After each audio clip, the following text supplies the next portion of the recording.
Time's up. Admiral. Here it comes. Chevron 1, coded. For my ally is the Force. And the powerful ally it Did is. we come? Life creates it. Makes it grow. You failed your Highness. I am a Jedi, like my father before me.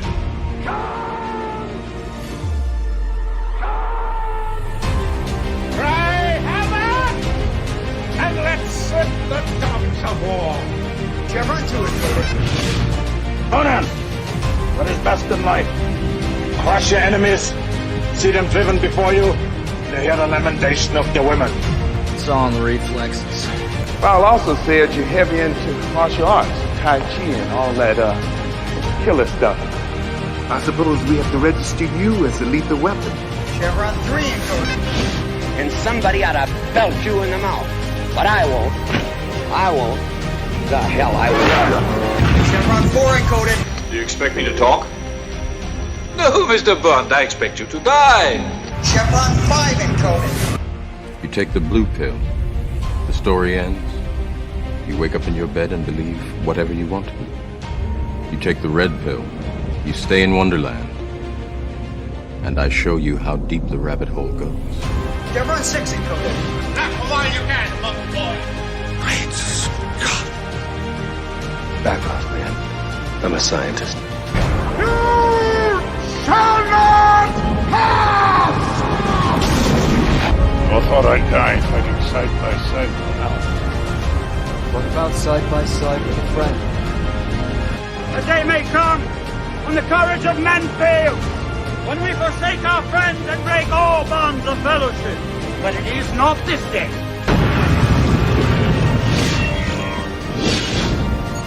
Chevron 7 is locked.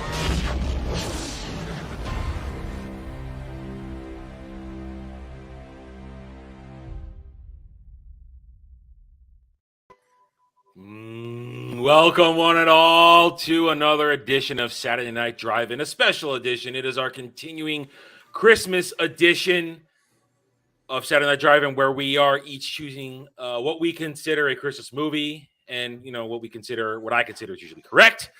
And we are going to do Die Hard tonight.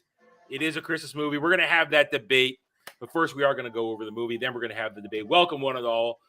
We are joined by a mighty panel tonight. Everybody's going to have an opinion one way or the other. Let's go around the horn and say hello to everybody. Actually, wait a minute. There we go. Here we go. There we go.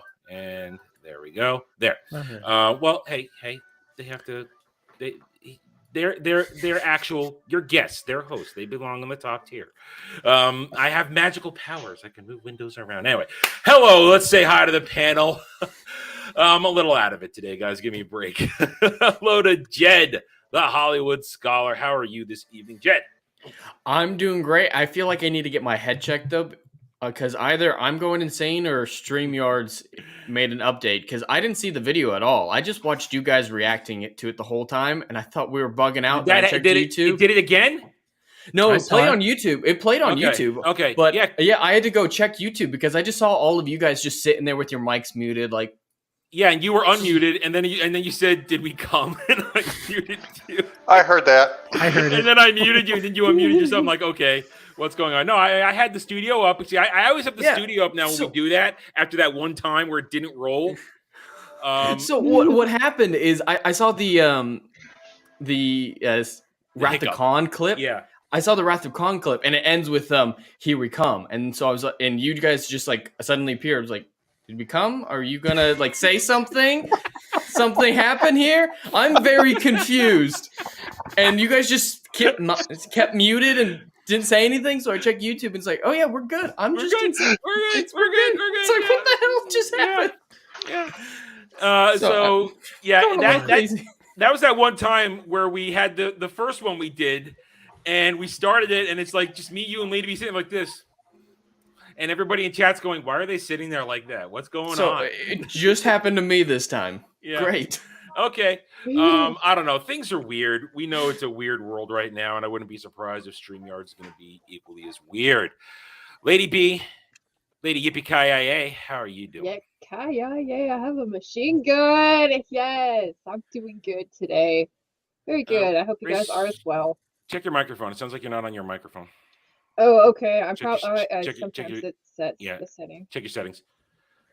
It happens. Yes, it does happen. It happened to me when I had the computer put it back together. Everything got reset. I had to make sure everything was exactly back where it needed to be. Do I hear concerning hobbits? I hear Yes, concerning hobbits. yes, you do. You do. Hobbitses. Is You that better, do. guys? Yeah, it's better. Now you sound perfect. How are you?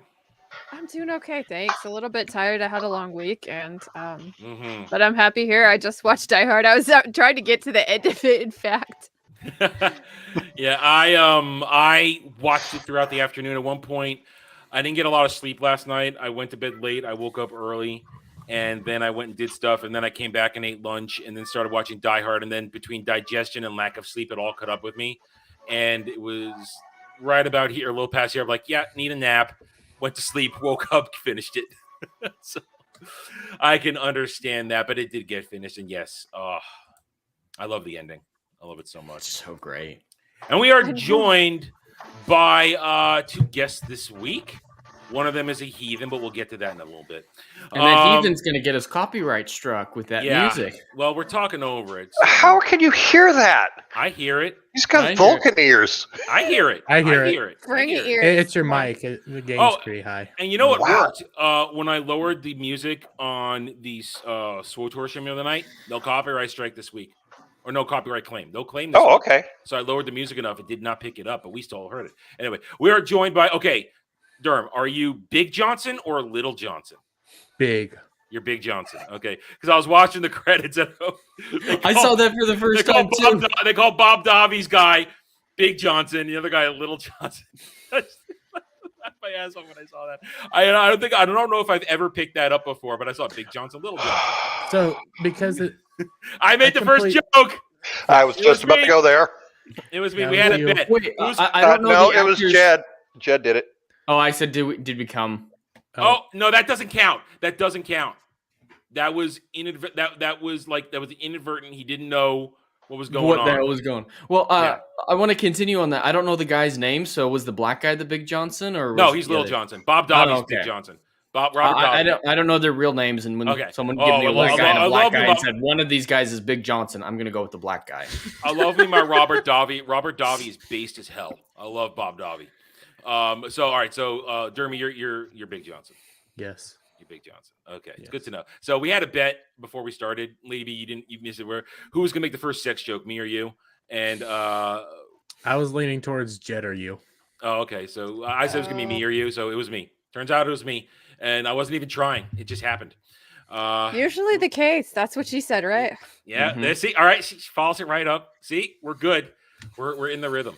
And we are also joined by Mustang, one of my mods, one of my irregulars. How are you doing tonight, good sir? I'm great. Got 5 videos edited, 2 are posted, 3 waiting to go. So I'm getting back into the string. Mm-hmm. Yeah. All right. We are here. Oh, let's say hi to the chat. Hail to the chat. How you guys doing? Are you guys having a good weekend so far? It's been an up and down weekend for a lot of reasons. I see everybody in there right now. I see Legatus, Legionist, my other mod, my other irregular. I see as well Kaladar. Good evening, Kaladar. I see you people who are already here with me. I see Joseph Dredd. How are you doing? And if you're just watching and not chatting, we're happy to have you here on what is always a busy Saturday evening. All right, so we are here on this hallowed day to discuss. We're here to discuss Die Hard, and we're going to do 2 things. Like I said, we're going to treat this like a normal Saturday night drive-in. We are going to talk about the movie, how glorious it is, and this and that. You can always already tell where I'm leaning. And then we are going to have the debate: is Die Hard a Christmas movie? And it's not going to go well for somebody here. It isn't. But first, we're going to talk about our movie. So we're keeping our powder dry for all of that. So I ask everybody to keep that. Keep it in check. We wait for that. Every time you say that, I think you're referring to Ellis. She's like, are we doing that kind of powder? No, I always want to, Yeah, I was thinking that powder instead of black powder, like you were referring to. Your powder dry. All right, my but Colombian friends. All right, Yeah, so This is Escobar. What was this? Was this 1984? 88. 88. Sorry, 88. You're right. 88. I looked it up. Yeah, this is The glorious 80s. the glorious peak 80s. 80s. Yeah, This is best decade, man. I was born in the wrong century. When were you born? definitely- The Yeah. 80s or 90s?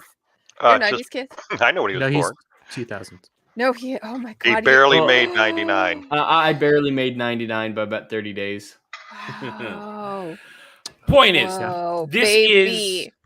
this is kind of, even though action movies been going on for a while in the 80s, this is the high point of the 80s. We've had a lot of Schwarzenegger and Stallone movies already and all that kind of stuff. But this, I mean, that's been going on so long they actually mentioned both of those guys in that movie. So yeah, I thought that was I mean, interesting. Yeah, it's already.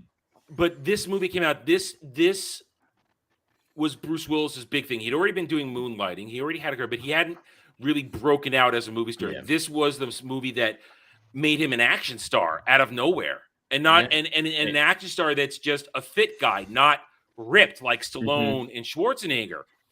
And you just have this dude who is running around doing all this stuff in this action movie, and I think there's a lot of real firsts in this action movie, and we'll discuss as we go along. A lot of firsts that go on in this action movie, and that's why it's so good. I mean, I'm already putting out there. This movie, it changed the game of action movies in a way, and it also it allowed I think like a new take on this stuff. Yeah, where you become attached. I mean, so this movie, Die Hard, and it spawned. It also kind of spawned one of the first spawned a franchise of action. Yeah, it was. Yeah, I mean, Die Hard they had forever. Yeah, I mean, you Die had Harder. Die Hard. I mean, that when I was a kid, it was a joke.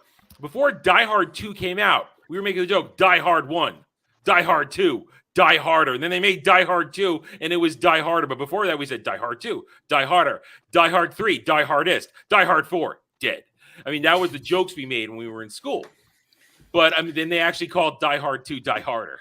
We were like, whoa. In school back when they wrote. That's the obvious choice. I know. But you're absolutely right. This was a major turning point for American cinema, just as much as it was for Bruce Willis's career, because before this, he was very much a comedy star. That's where his roots are, is in comedy. But this one, just like you were saying, it's a very unique protagonist in an action movie, because at the time, just like you're saying, it was roided out action stars, and no one believed that this movie would work. I don't know if you guys know a lot about the behind the scenes, but it was hell, because they just didn't think an action star with a protagonist like Bruce Willis could work in the current landscape. And it spawned so many copycats through the decades. We're constantly getting things that are trying to be Die Hard.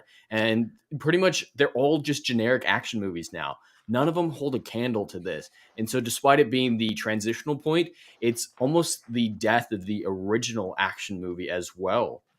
You see a lot more generic movies inputted into the industry after this. So it's kind of an interesting, like, yes, we got something amazing, but we got a whole lot of crap as a result of it as well. It's an interesting conversation to have.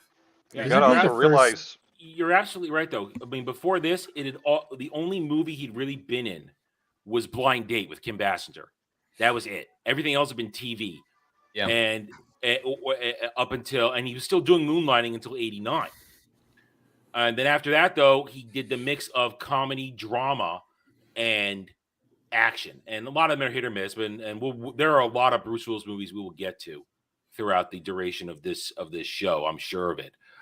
But you're right. It changed everything, because suddenly you didn't need the roided out dude. You could do a fit guy doing stuff. And Is this more of like an everyman kind of a guy? Yeah, kind of. Yeah. Isn't he the first everyman? That's my question. Sort of. I mean, and think of it, this is why the first 3 Die Hard movies are so good, and when you get to Live Free and Die Hard, it doesn't really feel good. And the 5th one's just an abomination, because the first 3 have McClane thinking his way through all this.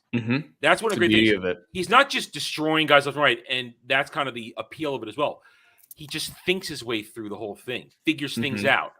I mean, all right, so Lady B, you're right. It's the everyman. And we can connect to it, and we're feeling his pain. I mean, there's one point when Carl Winslow, I'm gonna call him Carl Winslow because that's Reginald Van Johnson. He's Carl Winslow. When Carl Winslow was it's after the murder of Ellis after Ellis gets killed. And he's going, he's alone up there. He's by himself, and we're not doing anything to help him out here. And you realize, yeah, and we're all feeling that. At that point in the movie, we feel it. That he is, at that point, he's really beat up. And that's another thing I want to bring. But let's get to, Mustang. You realize that Stallone and Schwarzenegger both turned it down. I didn't know that. I did not know that. Yes, they both turned it down. Wow. They turned down the greatest Christmas movie ever. Yes, and remember, guys, if you haven't noticed, there is a poll. Please vote. Please I don't think either one of them would be very good in this role. No, actually. it wouldn't have worked. No, it would have been relegated to a B movie. Nothing. Yeah, because neither one of them Stallone in really there. are of that kind of level of acting chops. It's like they're very like typecast kind of. Stallone might have, but not Arnie. Maybe, yeah. Not I neither. don't know. The thing is, though, you look at the way the action happens in this movie. It's literally one man against 12 guys, bit by bit. Guerrilla warfare, though. Stallone and Schwarzenegger, their movies are them against a lot of guys, a lot of physicality, this and that, and especially in the McClane versus Carl fight, Cobra. right? That was just Cobra's different.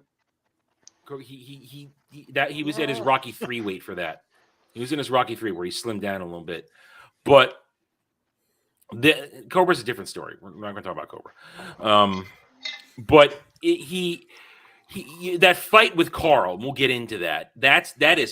It's again to something Jed and I were talking about on a previous movie where it's a real fight and you feel it. And there's no, Carl's using a couple big kicks because he's a bigger, longer dude, but that's a brutal, gritty, in-your-face fight between those two. And you doesn't feel overly choreographed like a lot of fights these days are. Yeah, exactly. There's no. That's the continuation of the everyman thing that people have mentioned. He's not an elite soldier like a lot of the action movie stars. He's not a CIA spy. New York beat cop. Yeah, he has no real training. Like, yeah, cops are important, but they don't get a whole lot of advanced training. Yeah. It's really pretty average stuff that the average cop gets. So as we saw with the LAPD coming in, that was funny. The LAPD they're so worthless and they're so bad. They're so bad in this. Still better than the FBI. I know. Well, hey, now no comments. In this current day, maybe they're better than modern day. Damn it. I just wanted near the end of the movie, before it was actually said and done, right around the climax, the cop friend turned to the deputy chief of police and go, "You know what? An hour ago, I didn't think I'd say that I miss you being in charge, man, just because of how royally the FBI was screwing things up." Well, I just wanted to comment like that. Yeah, at that point, well, he says it. They say it in a way when the deputy commissioner goes, "We're going to need some new FBI guys." It's so casual after like 20 guys just blew up. I know, just standing like, wow. I mean, it really, well, I mean, I think it's amped up fictionally to show that our hero's the competent one and everybody else is an idiot, and because it's a difficult scene to watch in terms of their stupidity of it is the initial LAPD assault on Nakatomi when they're all just trying to do. It's like, no, why are you doing it like this? Why are you doing it like this? First of all, they tried to pick the lock when they know this is a technologically advanced building. You got a guy trying to pick the lock. My question with that is like, you guys, there's people with guns on the other side of the glass, and there's literally just glass there. What are you thinking? I think it's more of a problem of bureaucracy. It was Keystone Cops, because that is not LAPD procedure. As somebody who's been there, done that. Yeah, because they got the SWAT leader guy. He's just telling everybody they're panic firing, and then Carl Wenzel's going, they're shooting the lights. They're shooting the lights. It was just stupid. Period. Yeah. That was stupid. It's a horrible scene because it's first it's like this is not. This doesn't. I mean, see, that's one of the moments where I take one of those where I take my points off in this movie in a very small couple of places, and that's one of them. Like, this looks like amateur hour from the cops there. This can't be right. Well, I kind of think, well, no, it's LA. Never mind. I retract that statement. Anyway. I can tell you right now, LAPD procedure, as soon as that would have started, they would have known they had a true situation. they would have had SWAT team landing on the top of the building instantly. That would have been over and done with. They would have breached immediately. There would not have been screwing around. LAPD SWAT is the best in the nation for a reason. They don't Really? play around. I've been through Rio Hondo. I can tell you right now, you don't want to get involved with LAPD SWAT. Again, fictional. They had they had to make our hero look smarter than everybody else. But you know what? Even though it's frustrating to watch that scene, it's still okay. It's still okay. And it's more to make Han seem smart too, because he knew this is how that they would react. He was counting on their incompetence. We'll get into we'll start our character breakdowns in a second. Ever. Yeah, all right. Let's start our character breakdowns. Well, we've already kind of touched on John McClane. We'll start with John McClane then. Bruce Willis is John McClane. Like Lady B said, the everyman. This is our first real everyman hero, and starts the whole thing. The wrong place, wrong time theme. That hadn't really been done yet. The wrong place, wrong time theme. And he Plus, gets it's like the situation I think was really kind of like typical of a lot of what I remember from being in school with the 80s. Is like a lot of kids, they had their parents getting separated, divorced, and you have that situation going on, and he's trying to bring a bear in, and he's talking to the limo driver, and you just that's pretty like prototypically 80s kind of thing. Like they didn't do that like before then. Well, it's funny, yeah, but you realize how the movie starts. It's just happy. It's Christmas Eve. He's going into there reconcile with his wife. Clearly, he's unhappy when he goes into the Nakatomi. She's using her maiden name, and it's like, oh, God damn it. And then they start a fight up there. I mean, it's a beautiful dynamic between the couple, John and his wife, because that would not be written that way these days. It would be implicitly his fault. He'd be the jackass, but it was fault on both sides, and it was kind of a shitty situation. It was almost a no-win scenario that caused their fights, that caused their eventual potential divorce. Like, you feel for him because it's like, neither. Did they get divorced? Like, I think they were working on it. They were separated in this movie. They're okay in movie in Die Harder. In With a Vengeance, they're separated again. And then by the time you do the time skip in Live Free, they are divorced. I had that's why I have a large problem with some of that timeline. It's just like, why did you do this? You gave us such a good reconciliation in Die Hard 2. Why are we doing this in Die Hard 3 where she's probably they couldn't get Bonnie Bedelia back, I think, for the third one anyway. That's why. So that's why they didn't even they wrote it that way. But I love how you feel for that relationship and the fights. Like you don't want to take sides because it just sucks. It just sucks. Yeah, I mean, you could see how like both of them could have gone either way. But not in today's world. I mean, in today's world, it's like, well, he should absolutely give up everything for his wife's job. And she'd be girl boss total. I mean, yes, Holly is a literal girl boss. She's in charge of something, but she's not a whammons. She's also feminine. She's beautiful. She has her own charm to her that is from the feminine aspect instead of the masculine aspect. Then she steps up and kind of was like, we need to take care of the hostages. I'm like, you got a pregnant woman out here. Who put you in charge? Who put you in charge? You did when you killed my boss. You killed my boss. I always feel bad when Takagi gets killed. That is sad. Because I wanted him for longer because he was honestly a good dude. Yeah, he was. The small moments that we had. But you know what? I knew he was gonna die though. You just knew. You feel, but here's the thing: it's sad because in already those few minutes, it's earned because you have, like Dermy said, you had Hans Gruber, played by the venerable Alan Rickman. Rest in peace, Alan Rickman. One of the greatest villain performances ever. And right there in that moment, you don't really know what you're dealing with Hans yet because he's come in, he's dressed all suave. He's the leader. He's been kind of hamming it up a little bit, talking about the fashion, talking about politics and that, talking about that. And then suddenly, if you don't give me the code, by the time I count to 3, there will be no 4. I will shoot you. And you're thinking, oh, no. Is he going to do it? I don't know. The guy doesn't have the code. And then he ganks his ass. And then you're saying, okay, it's sad Takagi dies, but it's powerful because you're dealing with a villain. Well, also, look at it from Takagi's side. He offered to bring Bruce Willis's character, whose name is escaping me, out there. He John did McClane. this. John McClane. I'm awful with names, even if it's a main character. We've established that. Yes. He offered to bring him out there. He did all this stuff to try to bring them together. Yeah. And then when it came time to when Hans Gruber took over and everything, and he's trying to find the leader, he's one of the first people willing to stand up to protect everybody. But Holly puts her hand. I was like, no, Yeah. no. Yeah. Because Holly wants to protect him, but he's wanting to do the right thing. He knows what a leader's role is. There's so And much also- character development so quick. And Well, also like, you through know him, what we was find good out with they're not that? terrorists.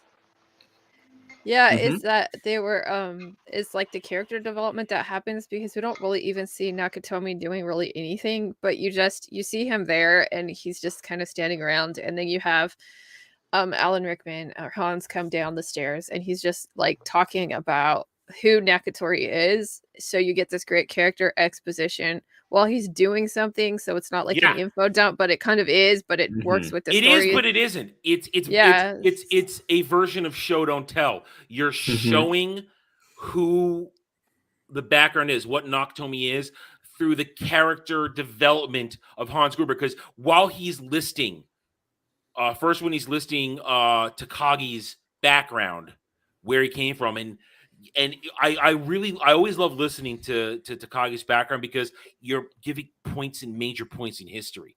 Born before World War II, interned here in America after they immigrated, and then went to school, got knowledge, and then father of 5. He's a family man. And in that little moment, through the way Hans Gruber is presenting it, you're realizing, okay, this dude, he's got villain charisma. He's covered And then in the interesting thing too that shows you stuff in that scene is that it's intercut with him trying to come forward, and then Holly is keeping him back, like, don't do it, don't tell them who you are. But then in the end, he just steps up and is like, yeah, that's me. Yeah. Well, it's not just exposition for the sake of exposition. It's just like I was saying, developing the characters, developing Hans just as much as the businessman. I can't pronounce his name. Takagi. And it's just the way that he says father of 4. It's so threatening. This was all an intimidation factor. He's like saying, hey, I know everything about you. There's no point in hiding. He obviously knows what his face is too from all that. So he's purposely pretending not to see him right beside him. It's all an intimidation factor. So it's not just exposition. And it's really cool. Every time he's talking about his history, he walks up behind a different Japanese executive and another one pretending like, yeah, are you him? Are you him? And then Takagi steps forward, and then we get the whole thing. But you guys are absolutely right. It's building this world for us in just a few clean minutes. And that's why it works. Such a simple action movie is doing what these trillion-dollar companies can't do in 8 episodes. Rings of Power, we're looking at you. Yeah. It's such effective writing, and nothing feels unnecessary throughout its entirety. Like the scene we were talking about just a minute ago when he actually kills Takagi it doesn't feel like a needless violence for shock value. It doesn't feel like, oh, we need the audience to be paying attention. Let's just say, oh, Hans is a villain. He kills random people, so he's a villain. It's just like, it's not knocking you over the head with, oh, he's a bad guy. It's very much in line with this character, telling you something about him. It's not unnecessary just for gratuitous reasons. But it also is shock because you get the back of the head blast all over the door. Yeah. It still does do but shock value, it's all doing done more than that. well. McTiernan, the director, knew what he was doing when he shot this. And again, we're looking at it back in the day when all the special effects were practical. With the exception of like Alan Rickman plummeting to his death. With Hans plummeting to that's clearly old school green screen stuff. Right. But all of it's practical. Nothing fancy. And that's why this movie works on all the levels because it feels real. It feels real to every minute. So you got McClane, our everyman. Hans is established as this with that one moment leading up. First, you got the intimidation, but then, okay, bang, you're dead, and that was with purpose to set the stage. And then he's the smart villain. He's not the jock villain. He's not the overbearing. I'm just going to kill you. He's going to manipulate you first, and then if you don't give him what he wants, he'll kill you. Because it was never going to end in a fist fight between him and John. Oh no, this is never going to be the climax. You had that order with Carl. Carl was the brute. He was the enforcer. which makes it even better because it's not just I'm going to kill him. McClane kills his freaking brother. So suddenly in that, there's no real dialogue there. It's personal. Mm-hmm. And during their fight, John is mocking him. He's like, he's trash talking about his dead brother. It's like, oh, your brother's neck snapped real nice. It's like, what the fuck? He died and he cried. I'm gonna beat you, then I'm gonna cook you, then I'm gonna hang you. He's trash talking that entire fight. It's great. It does so much for both of their characters. Like Carl barely says anything, but we know so much about him. A lot of people I know don't believe that this is a well-written movie. They just consider it a generic action movie, and I just have to refute that. The line. It is so beautifully written. There is so much talent, every word spoken, and every scene. I mean, this moment. Now I have a machine gun.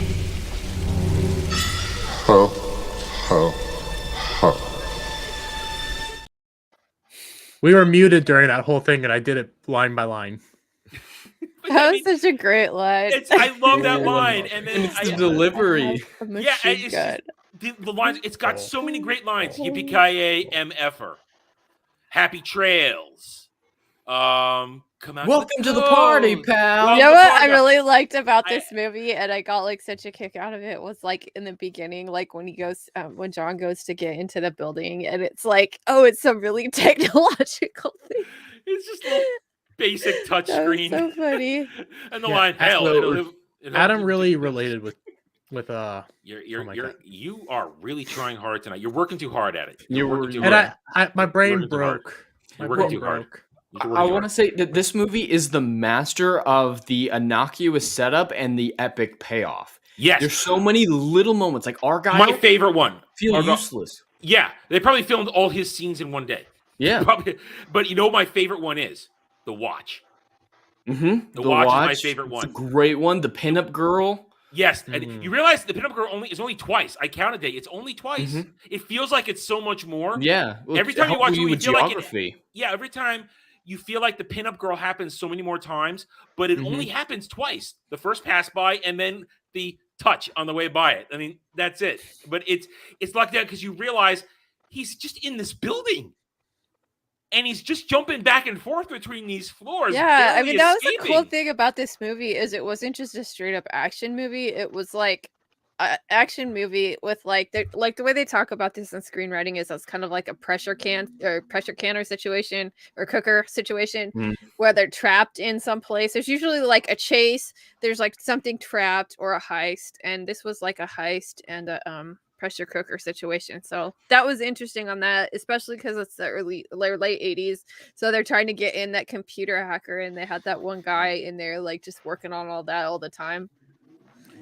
And you're absolutely right, though. It broke the mold, though. At this point, we're used to Schwarzenegger and Stallone, high impact, big finale, big booms, explosions. Yeah, we had explosions, but these were explosions that kind of fit with what's going on. The missile attack on the assault car, on the SWAT car. Then when McClane, now I don't know if this the actually computer in the chair. Yeah, I don't know if that would happen. Would that work? Just wrapping, like sticking the detonators in the C4 and throwing it down the elevator shaft. Would that work? No. You're the one who could probably answer this. No. Okay. I've never thought that worked. Because you need a signal to trigger a detonator. Well, this might be total scientific nonsense, but I actually had this explained to me one time. Okay, go for it. It's specifically because he used the computer monitor. And those detonators, they run off electrical input, and computers, they do hold a slight electrical charge, so that when the computer broke, it released that slight electrical charge, and that was enough to trip the detonators. I'll take it. It sounds a little bullshit. Like BS. It does a little bit, but I mean, BS. But I'll take it for an action movie. I'll take it. It's enough of an excuse that is like, all right, it's an action movie. It's enough there, but I mean, computers do hold a charge. I know that as being an IT guy. That's why hard resets are such a big thing. And then that one brick of C4, I don't think would have caused that big an explosion. No, God, no. That like 33 stories. Yeah. Well, and it does set up his reaction shot later after saying. When he sees all of it laid out after saying, "Oh, and I got rid of all the explosives," Didn't I? Or did I? And in Han's head, he's thinking, yeah, you got 1 out of 40, mate. Yeah. That's nothing. Yeah, I love it. That's that great moment when right before the fight with Carl, when he climbs up, you see that's enough C4 to level that top of that building. That's enough C4 to take it out. It's funny. That explosion looks smaller than the first one, though. I know. It did. It did. It's the little. You see, again, it's the little technical things where I take my points away. But yeah, or like why it doesn't make sense to have a vault on like the 30th floor. Maybe because they were still building the upper floors and they were maybe going to move it later. I don't know. Normally vaults are in sub basements. Bottom or something. Yeah. Okay. I don't know how that works. Because then you could just go underneath it, right?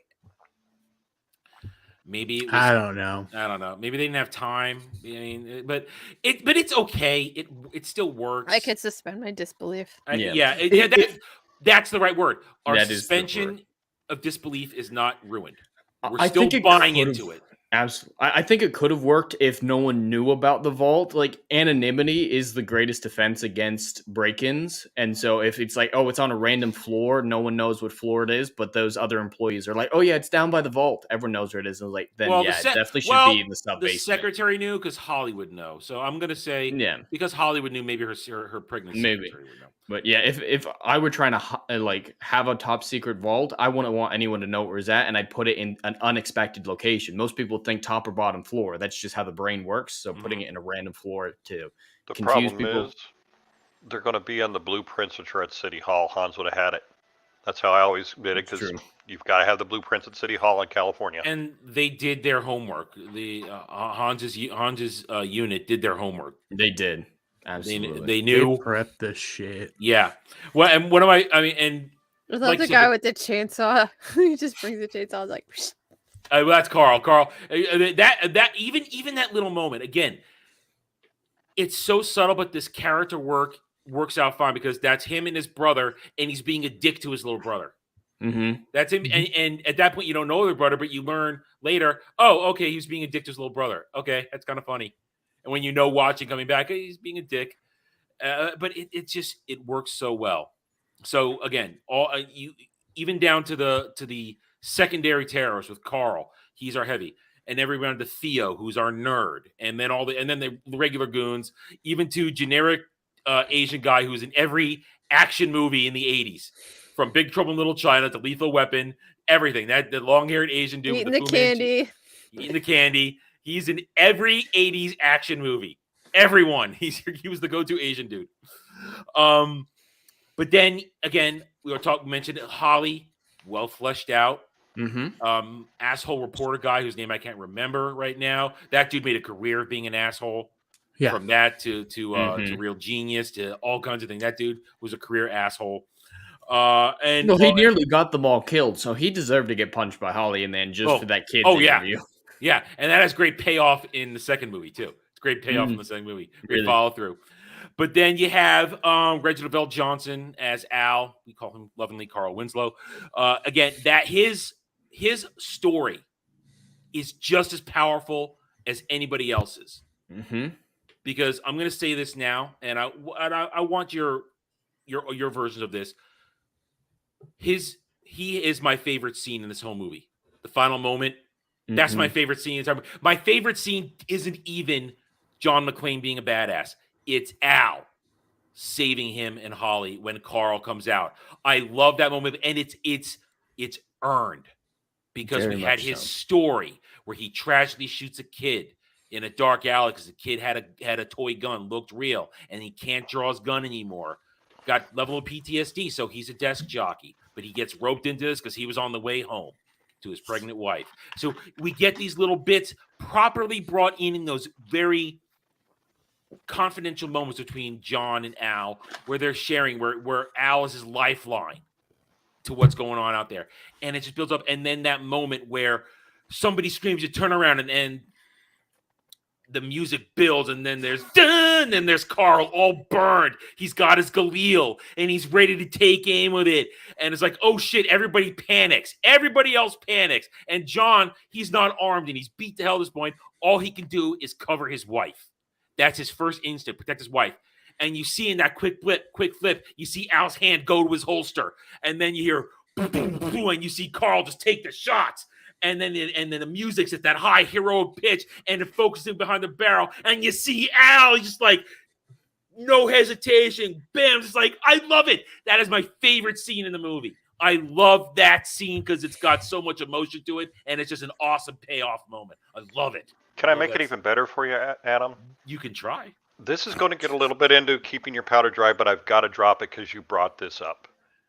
Al is the only original person from the book to make it into the movie. And not only did he save John, but bad guy killed his dick supervisor.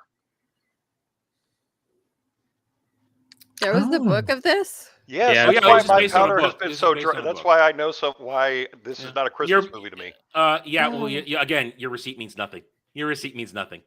I'm sorry that you. Dude, if you're going to go into it with this, if that is what you're bringing to the fight, I'm sorry. No. Oh no, I'll bring a lot more than that. But and dude, it's all good, and it's all going to be thrown out the window. I'm sorry. See, It's all you can't have a debate with somebody if they're not even willing to talk about it and listen.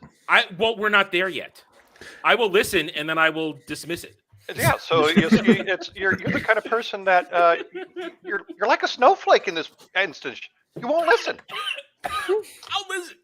Gotcha. And he's dying. The water. You all right, mate? God, Just Gary for a second.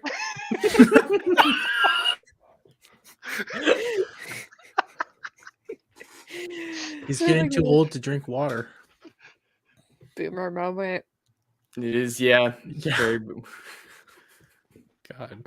But I took an extra sip. You know what I liked about this movie that was so fun is like all the German guys. Like I think if anyone makes a terrorist movie in like the last like 30 years, it's always like Middle Eastern guys. But it's like, oh, they're Germans and they're West Germany. West Germans. That was funny.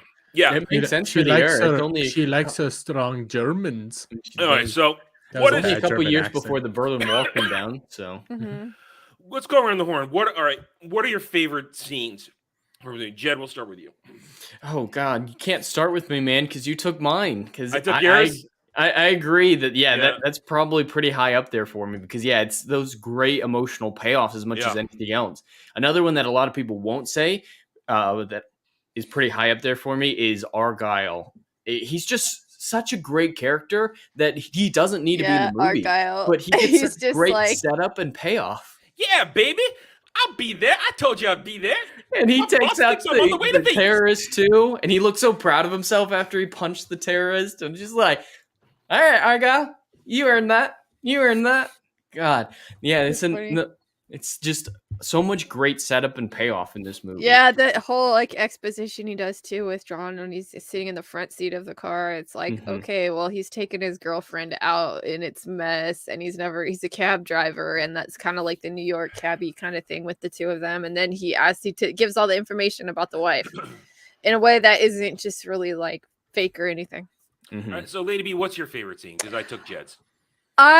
I love Alan Rickman. He is so hot. Like his voice, like oh my god. And like when he sees the elevator and he's like, I have a machine gun now. Ho, ho, ho. Rickman nails it in every scene. He nails it Yes, in every he scene. does. The only problem I have is when he's doing the fake American accent. That it really is. I can hear it's a struggle. You can hear it's a struggle, but at the same time, it was it's kind of supposed realistic. to be. Like Yeah. I think he was. I mean, it was like we were supposed to know that he was faking it because it's like John obviously knew he was faking it. So Well, he didn't trust him because he had heard Hans before that in the elevator. He hadn't seen him, but he heard him. So I would say he probably picked up that there was something wrong there. Again, what's a rando doing on so close to the roof at this point? it also Sweet showed that rando. Hans isn't like so super. I can do everything too. He sucks at some things. Well, and it displays pride as a very strong feature in his personality from when he snaps at Holly, excuse me, for saying, oh, so you're just a thief. He's like, no, I'm an exceptional thief. His pride has been his downfall in so many different situations. And so he probably thinks that he was good enough to to trick John, and so that's why he trusted the gun, because he's like, I'm just that good. But his pride was his downfall. You think about it. His plan was so perfect. He did not allow for eventualities, for other eventualities. He had everything down to basically the second. Yeah. He knew where everybody was going to do, what they were going to do, and the small, annoying beat cop throws it all out the window. He's a lieutenant, not a beat cop. He's a lieutenant. He's a lieutenant. Okay, lieutenant beat cop. He's a detective. Throws it all the window. Average Joe. Yeah. Yeah. All right, so Durham, what's your favorite scene? So, Lady B took mine. Damn it. But we're doing that to each other. If I have to choose my second favorite, it is when the vault doors open. Oh, the music. There's just something, where everything. Oh, did Joy play? Dude, Oda Joy's after this playing. Movie, they overuse that song so much. But this it movie- works. It does. The thing is, it's a payoff because they're just whistling up time, and then in that moment, it's the full version, and there you get it. Well, the use of music in this movie was really interesting because it's like they have like a chamber orchestra, like small. We'll talk about the string soundtrack. ensemble. Like that was interesting. It's a very interesting soundtrack because it's only got a few original pieces. Everything else is something from regular music history. And it's very interesting. We'll get to that in a minute. All right. Mustang, what is your favorite scene? Oh, as I alluded from the book, that ending scene. I mean, I was waiting to see if it could be done the way I remembered it in the book, and it was done beautifully. They left a little bit out, but I mean, that's perfect payoff. So is the book like pretty much the same story, or is it something else? I can't get into it right now, but I will when we get into the powder, into the end. Anyway, so all right, so we're all kind of aligned on a lot of these favorite scenes. I mean, chat, I would love to hear what your favorite scenes are too. I mean, you guys are clearly as into this as we are, but then again, let's go back to the things I feel like this movie has done first. We've seen a lot of movies in the 80s prior to this, the action movies where our protagonist hero, they're nigh unstoppable. Schwarzenegger, Stallone, they're nigh unstoppable in a lot of things. And they take damage, but it's always we shrug it off. I mean, it's kind of thing where they make fun of it in Arnold's Last Action Hero, where you're not supposed to take that kind of damage, and it's but you get to this movie. Was this movie out before or after Predator? After. Okay. Here's the thing: John McClane, I think, can legitimately said the first action hero who suffers extreme battle damage. Let's think. I don't know how extreme it was. It's like I thought he got shot in the shoulder, and this turned out it was a graze. It was a graze. When Carl's Carl's shooting at him on the floor that really it's the glass it's the glass that really hobbled him in the end there. That's another great scene when he's cleaning it out in the sink. I flinch at that because it's like I've been in that situation, and then that's like a payoff where it's one stupid comment from some stupid businessman on the plane, and it gimps him for the entire movie. But question is, every time he killed another terrorist, why didn't he try their shoes on? He only did it the first time. A lot of the times it was kind of on the run. True, on the run. Yeah, not a whole lot of time. But that's the thing. He's got the feet, and honestly, if it's supposed to calm you down after the plane, that's like hours later. Why? I never understand that. Also, I have a thing about rubbing feet on carpet. It's one of those things that makes my hair stand up. I don't like it. I'm with Special K at how I love how his wife beater goes from white to black. I know that was like a little bit like that was bam bam. Well, he's crawling around in dirty ducks. That's what it happens. It's pure white, and then after he goes through the duck, this scene right behind me. After that, when he pops out, then it's all brown because he was crawling through there for a while. But it's not dirty. But it shows his dust battle damage throughout the thing. It's an example of gaining battle damage along with leveling up. Yeah, that's a point that I make from both explosions too. Yeah, those ducks should have been clean as a whistle. That's a brand new building. Well, he's dirty. But he's still in a construction zone, though. True. It's still they're still and there's building. explosions. Yeah, and bullets and glass and all sorts of stuff. But he takes so much battle damage, and I can't think. I mean, yeah, Rambo: First Blood Part 2, a lot of damage in that one, and Schwarzenegger. But Schwarzenegger and Stallone, their guys take all the damage, and they just keep freaking going. Lone Wolf McQueen. By the time McClane gets back to the 30th floor to rescue Holly with 2 bullets left in his Beretta, he's beat up to hell. He's beat up all to hell. He can barely stand. The sparks going behind him, holding that empty machine gun. That's a great moment too. I mean, that's image. She's just like he plans it all out there. Again, he plays off tape on his back. Starts plays laughing. off Hans's pride that he's got it all played out, that he's got him outnumbered, and they're not even thinking he's got another weapon on him because where's going to have it? He's half naked. Christmas tape on his back. And it's just a fantastic build-up to where he's at his wit's end. And like Jed said before, he just had his confrontation with Carl. That brutal, nasty fight where Carl's own hubris of his "I've got you now" should have just shot him in the back of the head. Should have just shot him in the back of the head where you had a drop on him. But no, Carl had to have him know that he was the one that had him. And he had to taunt him. And then that split second, boom, and then we're off to the fight. And then it's just that brutal, nasty fight.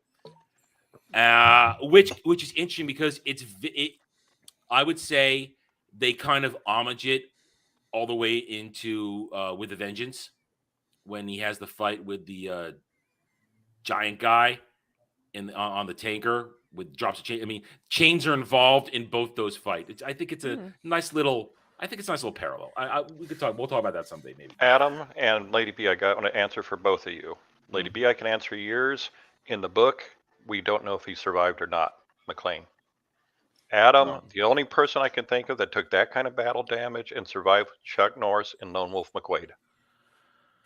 Chuck Norris is an interesting aside because at this point in time, Chuck had not reached the level of fame that he has in pop culture at this point, I would say. Yeah, I don't think they didn't Chuck know Norris about his jokes or a thing. Yeah. And had he lost to Bruce Lee yet in that rigged fight? When did Chuck Norris? That's a discussion for a different type of stream. That's a discussion for a different type of stream. Escape from Joseph Dredd brings up Escape from New York with Snake Plissken. Yep, that is that before or after? Before. Okay. Well, all right. You're poking holes in my theory. That's fine. You're poking holes in my theory. But Snake Plissken is also an over-exaggerated. Alex, that's different. RoboCop's different. Different. No. Different type of thing. RoboCop is an unstoppable force. And Alex Murphy, that's just a flat-out murder. We've done that movie on a different version of the show. We'll probably have a chance to go back and do it again. I've actually never seen the first. RoboCop. I've seen the second. Oh no! I love the second too, but I love them both because they're only. I know they're good.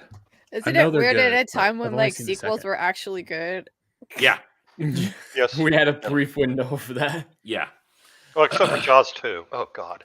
I do like it when he bangs on the electrical wire though to get it to chomp on it. I always like that part. I'll give you that one. Yeah. I mean, Brody comes up with good ways to kill Jaws both times. Of course, the first one has the brilliant mind, "Smile, you son of a bitch." You gotta love that. But different movie. But I do.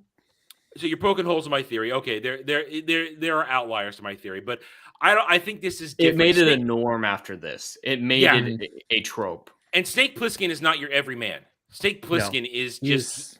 He's another. He's like this entity in the escape movies. Not human. He's not human. Yeah. Outlaw Josie Wales. Different genre. Different genre. We're talking modern day setting action movies. We're not talking westerns. And even though I'm just gonna say actor who plays Snake Plissken doesn't look like Kurt Russell, doesn't look like Stallone or Schwarzenegger. He got jacked. Kurt Russell has gone through stages of. He's gone through stages, but even in New York, when he did Soldier, he got ripped for Soldier. He got ripped for that one. But when he was in New York, he wasn't. No, he was still skinny Kurt Russell at that point. Yeah, he was just. But this is skinny, and my brain's fried. It's okay. And Die Hard, John McClane is skinny dude who takes damage. Yeah, he doesn't walk it off. Yes, and he takes so much of it, and he's in pain. You see the pain. The other action heroes of the time, they're not showing the pain. He's in pain. He can't walk. He's been thrown out. He's crashed through windows. It almost seemed like it's like more realistic too. Like, oh, you got. And that's except why we maybe the connect to it. fight ones, maybe the like fight with Carl, like that wasn't like terribly. That was more action movie, but like. Oh, it's like he has been running around barefoot. His feet are messed up. It's like he has. But like we said, that fight still works because it's gritty. They're grappling. They're pushing each other's faces and doing all kinds of stuff that you would instinctually do in a fight. You're not thinking clearly. You're just thinking, what can I do to mess with this dude that is trying to hurt me? And it's just that's why it works. It's 80s versus today. Yeah. There was pain back then. Today it's super person. Yeah. I know, or it's like just something that's or it's super choreographed, or it's super just like the damage you get today is a scratch on the eye.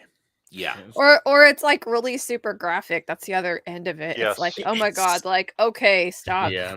Action is just so bad these days, from the shaky close-up cams to the over choreography. Yeah. Just I hate modern action so much. Like you said, why does everything have to be dark? I want to see what's happening. I can't answer that. I don't have a quick. I don't even have a quick comeback for that one either. Willow episode 3 pulls a long night. It is so. Did dark. you watch it? Why? I saw parts of it. I haven't even gone back. I kept my word. I mainly watched Shad's review of it. Yeah, it made him racist against wagons, but that's yeah, I heard about that. But what wagons? He hates wagons. He has a final solution for wagons and everything like that. Yeah. So much he hates them. But we need to see what's going on. I'm sick of modern, like House of the Dragon. As much as I liked some scenes, sometimes it's it so needed dark. to. Yeah, especially like the beach scene. And I hated that because it's like it's a technique they call day to night, where it was filmed in the daytime and they just color. Back in the day, they would use filters. Now they use color grading to make it look like night, and I just don't understand why they had to do it at that. But they do it people all the like time the these beach days. scene. I can't defend it. It's the Me neither. it's the overabundance of technology. I think the technology is here. We have to use it. When back in the day with this type of movie, it was just we have all this technology and it's just practical. Yeah, there was no fix it in post excuse to fall back on. I'm trying to think. What was the last like decent action movie that we've got that's not Top Gun? Expendables. The Mission Impossible movies. Well, I mean, in the past year or two. Oh, past year? Not existent. Yeah, Northman's good, but I don't class it as as an action movie. I feel it's like a total action movie, kind of like fights. I don't know. A couple times. I mean, Northman was good. I feel like Northman was a little overrated in the end. Top Gun, man. I disagree with that one. I think it's a little overrated. I was like, come on, it's like Hamlet. Like it's inspired Hamlet. The it's based on the North legend that Hamlet was inspired by. But again, I don't want to change it because we still have much to talk about on this. But you're right. The action scenes are all played. It's just straight up. Well, I want the 80s at best, gunfire action scenes, and that's one of the things I liked about this movie. It took into account ammo. I don't know. I was trying to count shots and try to like, okay, you should be out, bro. And he was out a lot. I mean, so yeah, some machine of them gun they empty. did. And also, again, this is why I love John McClane. He's picking up guns as he goes along. One of my biggest beefs in a lot of things is, why aren't you picking up this gun here, that gun there? And that's kind of like the level up feature that I was commenting on. Like he progresses. You can see him progress more than just battle damage, but what he's carrying, what he's using, he is moving through the story. When he lost his when he loses his first machine gun to swing down into the ducks, as soon as he gets another chance, he takes another one. He doesn't just not take it. Gets another machine gun. I love that count because that's one of the biggest critiques of action movies that we generally always have. Endless ammo. You see ammo all the time. At one point, when the terrorists are getting ready to take out the LAPD, they're stacking up clips. They're getting their ammo ready. It's so funny too, because that like great Clint Eastwood like line, like ask yourself, do you feel lucky? It's like exact in relation to like how many shots have you fired? Yeah. It's so funny. But I like that this movie at least attempts to make you realize, yeah, there is no such thing as endless ammo. And it's poignantly done in that final confrontation with Hans. He's got 2 bullets left. And there are 3 bad guys. He punches out 1. And he gets the other. And then he just basically suckers Hans and fake security guy whose name I don't really know. It works so well. Again, payoffs. I feel like this movie, like Jed said, it's filled with setups and payoffs all throughout it. And it's not like Rings of Power setup and payoffs. They're just like, that thing, you see that thing? Remember this thing. This thing is a thing. Do you guys see this thing yet? This is a thing. Instead of just like, oh, there's a, she got a watch. That's cool, I guess. Yeah, they trust the audience to figure things out. The watch is the only thing allowing Hans to grip her wrist, and John sees it, and you see him just fumbling to hit the latch as Hans is swinging that gun around. If he's a half a second too late, Hans knows he's dead at that point. He probably knows, but he's like, I'm going to take you and your wife with me. But then that little whoop, watch comes free. Oh, such a good. Do you know the story behind that? The behind the scenes story? No, I don't. One? No, I don't. I bet Mustang knows it. But Alan got pissed at the director after filming that scene because they were going to do a 1, 2, 3 drop. But to make sure the shock face was authentic as possible, they dropped them early. They dropped them early. So that's a genuine shock face. He was pissed. Oh, he was furious. I mean, I kind of would be too. But... Yeah. Hey, realism. That's fine. It worked. And they use it there, and they bring it back in Die Hard 3 when you get the flashback when McClane's putting it together that it's another Gruber he's dealing with. Like, remember Hans Gruber? And flashback, and you see that one moment. So I mean, yeah, it's I've always been told never to watch any of the sequels. Why? Are they good? Yes. Oh, yes. Oh. Die Hard 2 is also a Christmas movie. Yeah, but Die Hard with a Vengeance. You know, the one that extra girls watched. That's 4. No, that's no. Die Hard with a Vengeance number 3. Live Free, Die Hard is 4. Die Hard with a Vengeance with Samuel L. Jackson. Maybe I'm thinking it becomes hard after Die Hard 1, and I have all 4 of them, but I've only ever seen the first one. Oh, you only ever seen the first one. Die Hard 2 takes place at Dulles International Airport. I mean, it's underrated. People shit on it. It's just a nice little solid sequel. And then this, Die Hard with a Vengeance, taking place all over New York City. It's fantastic. And of course, you got Jeremy Irons in it. Love him. Jeremy Irons. It's so good. It's so good. I have a good story of this. I went to see this with friends, and we basically we were still under 18 at that point. And here in America, you can't go to an R-rated movie if you're under 18. We basically used my mom to get us in there, and then she left. Oh, you didn't do the old all 4 of us are gonna go see The Little Mermaid at 8 No, o'clock. my mom's not. Just go to that one. I made a deal with my mom when I was 10 years old.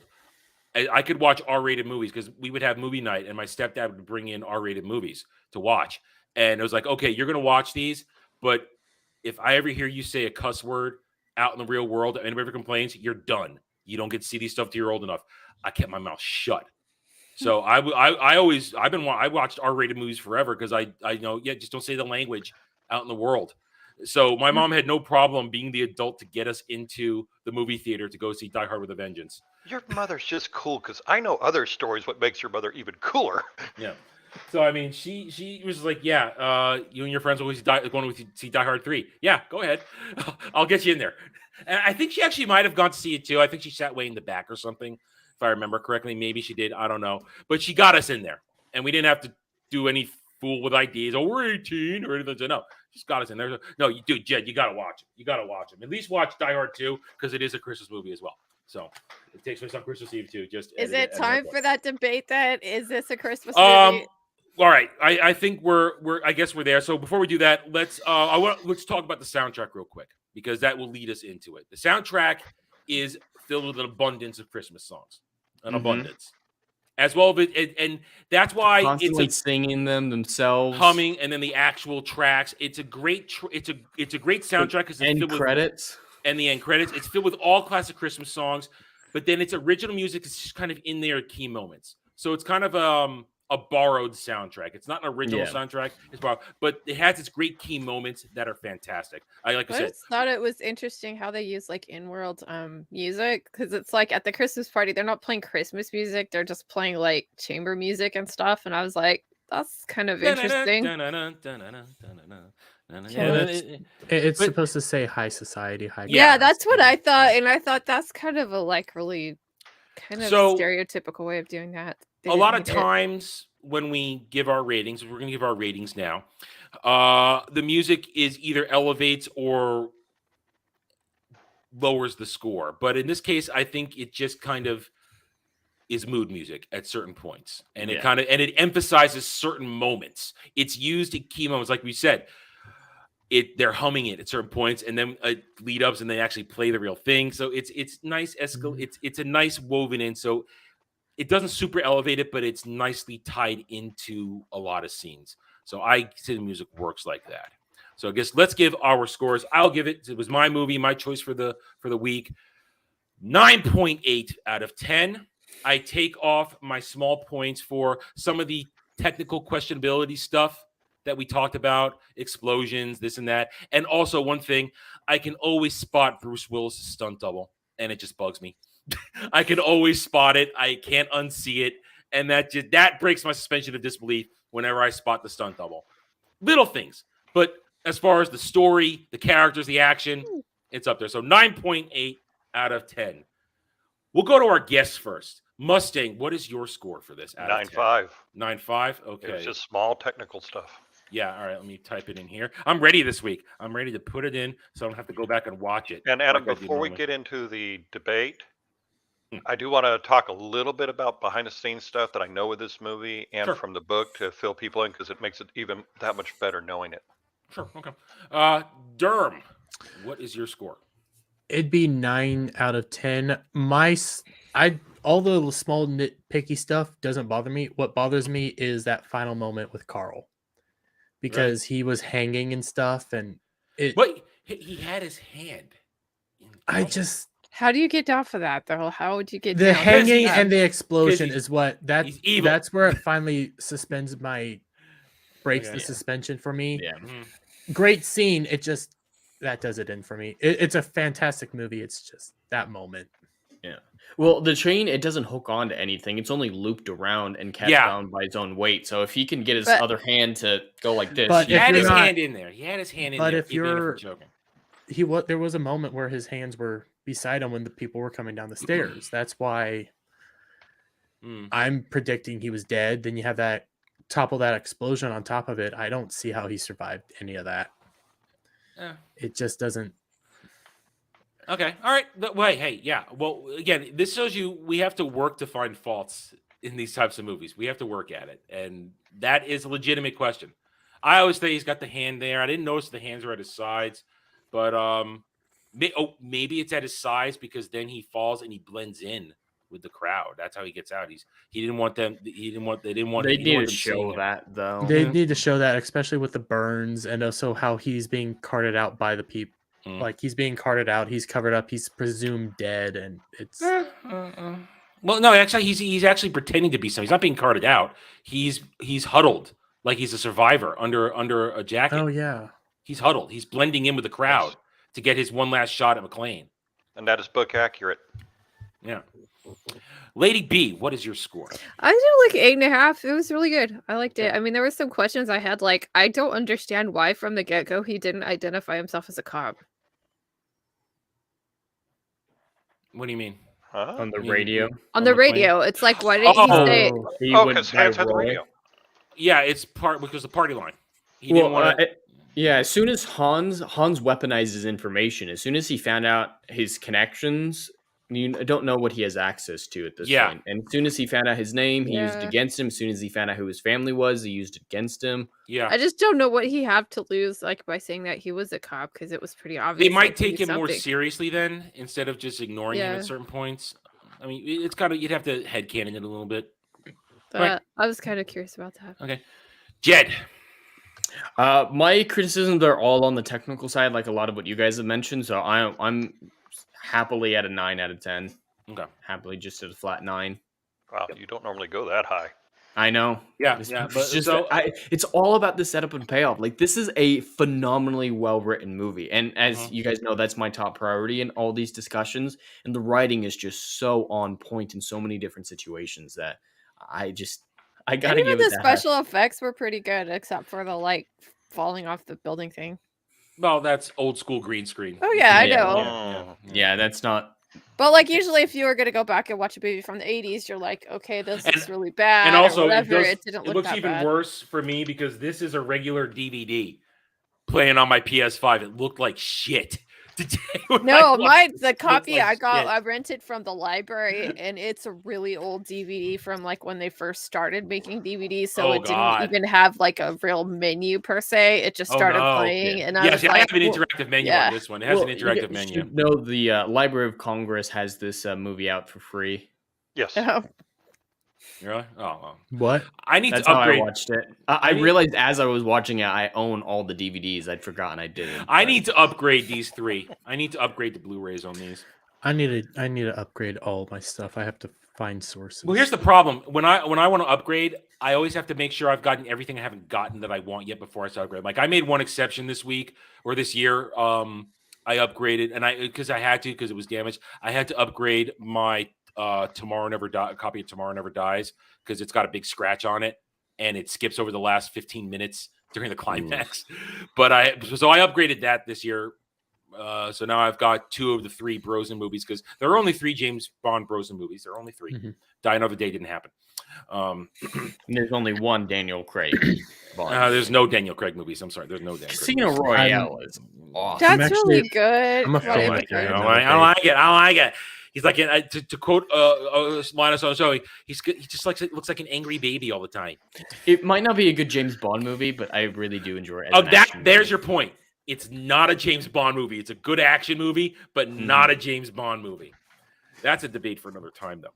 All right, Now so there for are big questions. I'm gonna Is say this one a thing. Christmas? Wait. All right, Wait. all right. So Mustang wants to give us some behind the scenes stuff as we do. So we're now going to get into the section of is this a Christmas movie? And Not yet. Let me just. Yeah, I know. Yeah, but we're starting it off now. So buckle up. Okay. Just for the reference, this movie, if it came out today, would have made $356 million. It made $141,000 when it came out. Okay. Okay. The movie was again originally based off of a book, and I actually had to go back and look it up because it's been so long since It has a different title. It's not called Die Hard. It's called something else. Yeah. Give me a second. I actually wrote it down because it's been so damn long. It was. Crap, where'd I put it?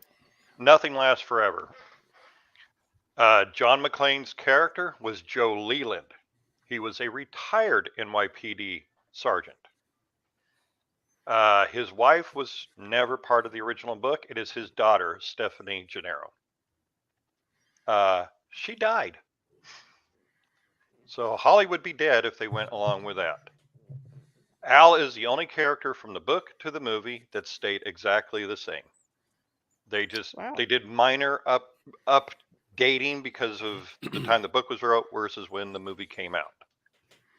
So Carl definitely during me, like I said, it's book accurate. Carl came out there. He shot I forget what the Deputy Commissioner Dick. Yeah, it was the deputy commissioner, and Al got him. But he'd shot a lot of people when he came out. He went full on, I'm going down. Into the crowd, yeah. Oh yeah, he just went insane. It sounds like a great example of what I talk about with adaptations a lot is I'm totally okay with adaptations going away from the source material if it's of commiserate value. Gold for gold. And it was. Hollywood is just not capable of gold for gold anymore. So the only way Because it's they going to be good is if they follow the source material. Because they go for agenda over everything. They're not going for entertainment. This was obviously the changes made for this movie were done for entertainment and to fit the era, because people want to see the hero save his damsel. They want to see a married couple be happy, and they want to see a happy ending. They want to see a heroic moment. Yeah. Well, and John doesn't even get the final kill. No. I mean, he got his Hans, but then that's payoff for the story, and it's also payoff for it's only a couple hours, but it's just great little character development out of Al. It's just his nice little story comes around, and this bond they've developed is just helped him heal in a way, which is kind of cool. That is cool. All right, so is that it? Is that the behind the scenes? Yeah, that's the behind the scenes. All right, so now we officially begin the debate. Now we're just going to go around real quick, because again, I'm noting this for our statistics here. And again, if you have not voted in the poll, please do so. The poll is it's very much going a one way at this point. Very much so. Die Hard is Christmas movie. Obviously, since I chose it for our Christmas edition, believe it. Yes, Jed. Well, I think it's just as much a Christmas movie as nearly any other popular Christmas movie. Someone in the chat was saying, no, it's not a Christmas movie. It's an action movie. Well, this is genre crossover. Like, if this can't be a Christmas movie, you can't have Christmas rom-coms, which there's a lot of them. Or, I was thinking of it, too, was like, compare it to, like, say, Home Alone. Like, is that a Christmas movie? It takes place it's got about the same amount of Christmas in it. Love Actually, does that have as much Christmas in it? Yeah. It's just an argument where it's kind of arbitrary, the definition of a Christmas movie. There are Christmas themed movies where the Christmas is the center aspect, and then there are just general Christmas movies like Love Actually, like Home Alone, like Die Hard. So I think it's more a matter of semantics, but this movie qualifies as a Christmas movie as much as 90% of Christmas movies qualify as Christmas movies. So that's a yes. Yes. Lady B. Oh, hell yeah. This is my kind of Christmas movie. Okay, I mean, I'm actually going to type in hell yeah. That's what I'm going to put down. Hell yeah. Hell yeah, my kind of Christmas movie. Hell yeah. We've got like, ho, ho, ho, I have a machine gun. Yes, that perfect Christmas present. Toxic masculinity. Like, freaking. Oh, there was tits too. Remember those? Yes, and that's another payoff. Yes, that's another payoff where they stumble into the room. Clearly, they're looking for a place to have sex, and they did find someplace to have sex. And they gratuitous nudity. That's just like, ah. I know she definitely does some of that. That was great, and there wasn't annoying Christmas music. The music was like enough, because I'm not a huge Christmas fan. It's very difficult for me getting through the holidays. So this is my kind of Christmas. I love Christmas. I love it. It's the greatest. All right, Durham, I know your answer. Yes. Yeah. You commented in the initial post, so yes, Dermy is yes, and Mustang is a hearty no. No way. All right, Mustang, you are outnumbered, so I give you the floor. Make your case. Okay, we can all agree that a party can happen any time of year. It doesn't make it a Christmas movie. I'll take one that I know you and I can agree on right off the bat, Adam. Titanic. They were hit in an iceberg during a dinner. Would you say that was a Christmas movie or anything like that? Did it happen during Christmas? I only saw it once and was under duress. No, it did not happen during Christmas. So then, no, it's not a Christmas movie. Okay, Poseidon Adventure. Which one? Hackman? Yes, please. Hackman. I only saw that once. Did it happen during Christmas? I don't remember. Yes, that one did. Well, I would it's say more than like just background Christmas. Yeah, I mean, it's like, just hold on. You got to stay with me on this. I'm trying to, but you feel like is that a Christmas movie? Yes or no? Because I only saw it once. I only saw Poseidon Adventure once. So I know I remember the escape and everything, and there's no after when the event happens, no one's talking about Christmas. Correct. So I wouldn't call it a Christmas movie. Okay, because no one's talking about Christmas. There's no references to Christmas. Let's just give the last example of there is a party involved. Is it a Christmas movie? Yes or no? Hold on. All right. You've got to stay with me. All right. Towering Inferno. Christmas Never movie or saw it. not? Never saw Never it. seen it. Yeah, I've never seen Never it. saw it. Wow. Newman? I don't like Paul Newman. Yeah, I mean, overrated. Okay, but and he's a fucking commie. He was a fucking commie. Anyway, okay. Okay, but anyway, so no to all three of those basically would be the answer. Okay, this movie was based off of Towering Inferno. The author actually said he based it off of that. Towering Inferno was released at Christmas. So there's the first point saying it doesn't have to be one. I feel like you're talking across purposes here. Oh no! Yeah, I'm not seeing the through line. You're just saying just The because party something's released. The party could have been- it takes place. The movie takes place on Christmas Eve. Yeah, they're constantly referencing Christmas. There's the spirit of Christmas is mentioned several Oh no times. no no no! Hold up. Let's go back. no. Let's go back. Let's go back. Like, let's define what even makes a Christmas movie. There's like a Christmas movie where we look at like this sort of emotional and social meaning of Christmas movies. Yeah. So like It's a Wonderful Life, like Charlie Brown Christmas, like that. There are movies that take place around Christmas where Christmas, like, it's not like the forefront of the plot, but it's like a reason for a lot of the plots. I think this is where Die Hard fits because it's like his whole thing for going to LA is to see his kids for Christmas, and he's like bringing them the giant bear. I don't think it, like, to go with your thing, Mustang, that he would have just come if it was like just a party or something like for his wife. He would have point in the movie where he says he came out there for Christmas. Find one. You can't. Wait, he came out there to celebrate with his family. No, he did not. You Never don't said. fly in on Never Christmas said. Eve to see your kids Well, and it not be to see them on wait, Christmas. I have an answer to that. Remember This is Lady when B's the kids, tactics, so let her answer. Yeah. This is the kids when the kids are like talking and like, "Oh, is Daddy coming home?" And she's like, "Yeah, I'm Is gonna Daddy talk gonna to be here for Santa." Christmas? Lucy asks, "Is Daddy gonna be here for Christmas?" I don't know. We'll see. So the intent was for him to be there. And they for talk Christmas. about the spare bedroom. He could stay there, and he's saying, "No, I'm gonna stay with my thing." So it's like, I don't get the feeling from their relationship that he would have come out for any other reason. I mean, he obviously didn't want to be at the Before party. Mustang answers, let me add something to a point that Jed has made. This is the script and the writing allowing the viewer to make a normal connection of course he's there for Christmas without having to come out and tell us, I'm here for Christmas with my kids. Is Daddy going to be here for Christmas? I don't know, honey. Let's see what Santa does. The line is, let's see what Santa does. They've clearly made the arrangement for that, and the script tells us that without John having to say, I'm here for Christmas. Well, the best evidence is he shows up on Christmas Eve with presents. That's not the reason he came out there. The original reason he came out there, and he said it in the air duct. That's What did he say that? That's it. Come out. You can't use that line as evidence. We'll have a good time. That's him being jerky to himself. His wife wouldn't have said that. You don't know. It's the fact that it's been that long. It's been 6 months. It's 6 Bruce months. himself said it. Okay, the guy who played him. That was Bruce Willis doesn't get to make the rule that it's not a Christmas movie. Yeah. He's an adult pretender doing the actor. If we use that terminology for things that we disagree with. Ever since he came out and said that years ago, it's like, no, I'm sorry. You don't get to decide that.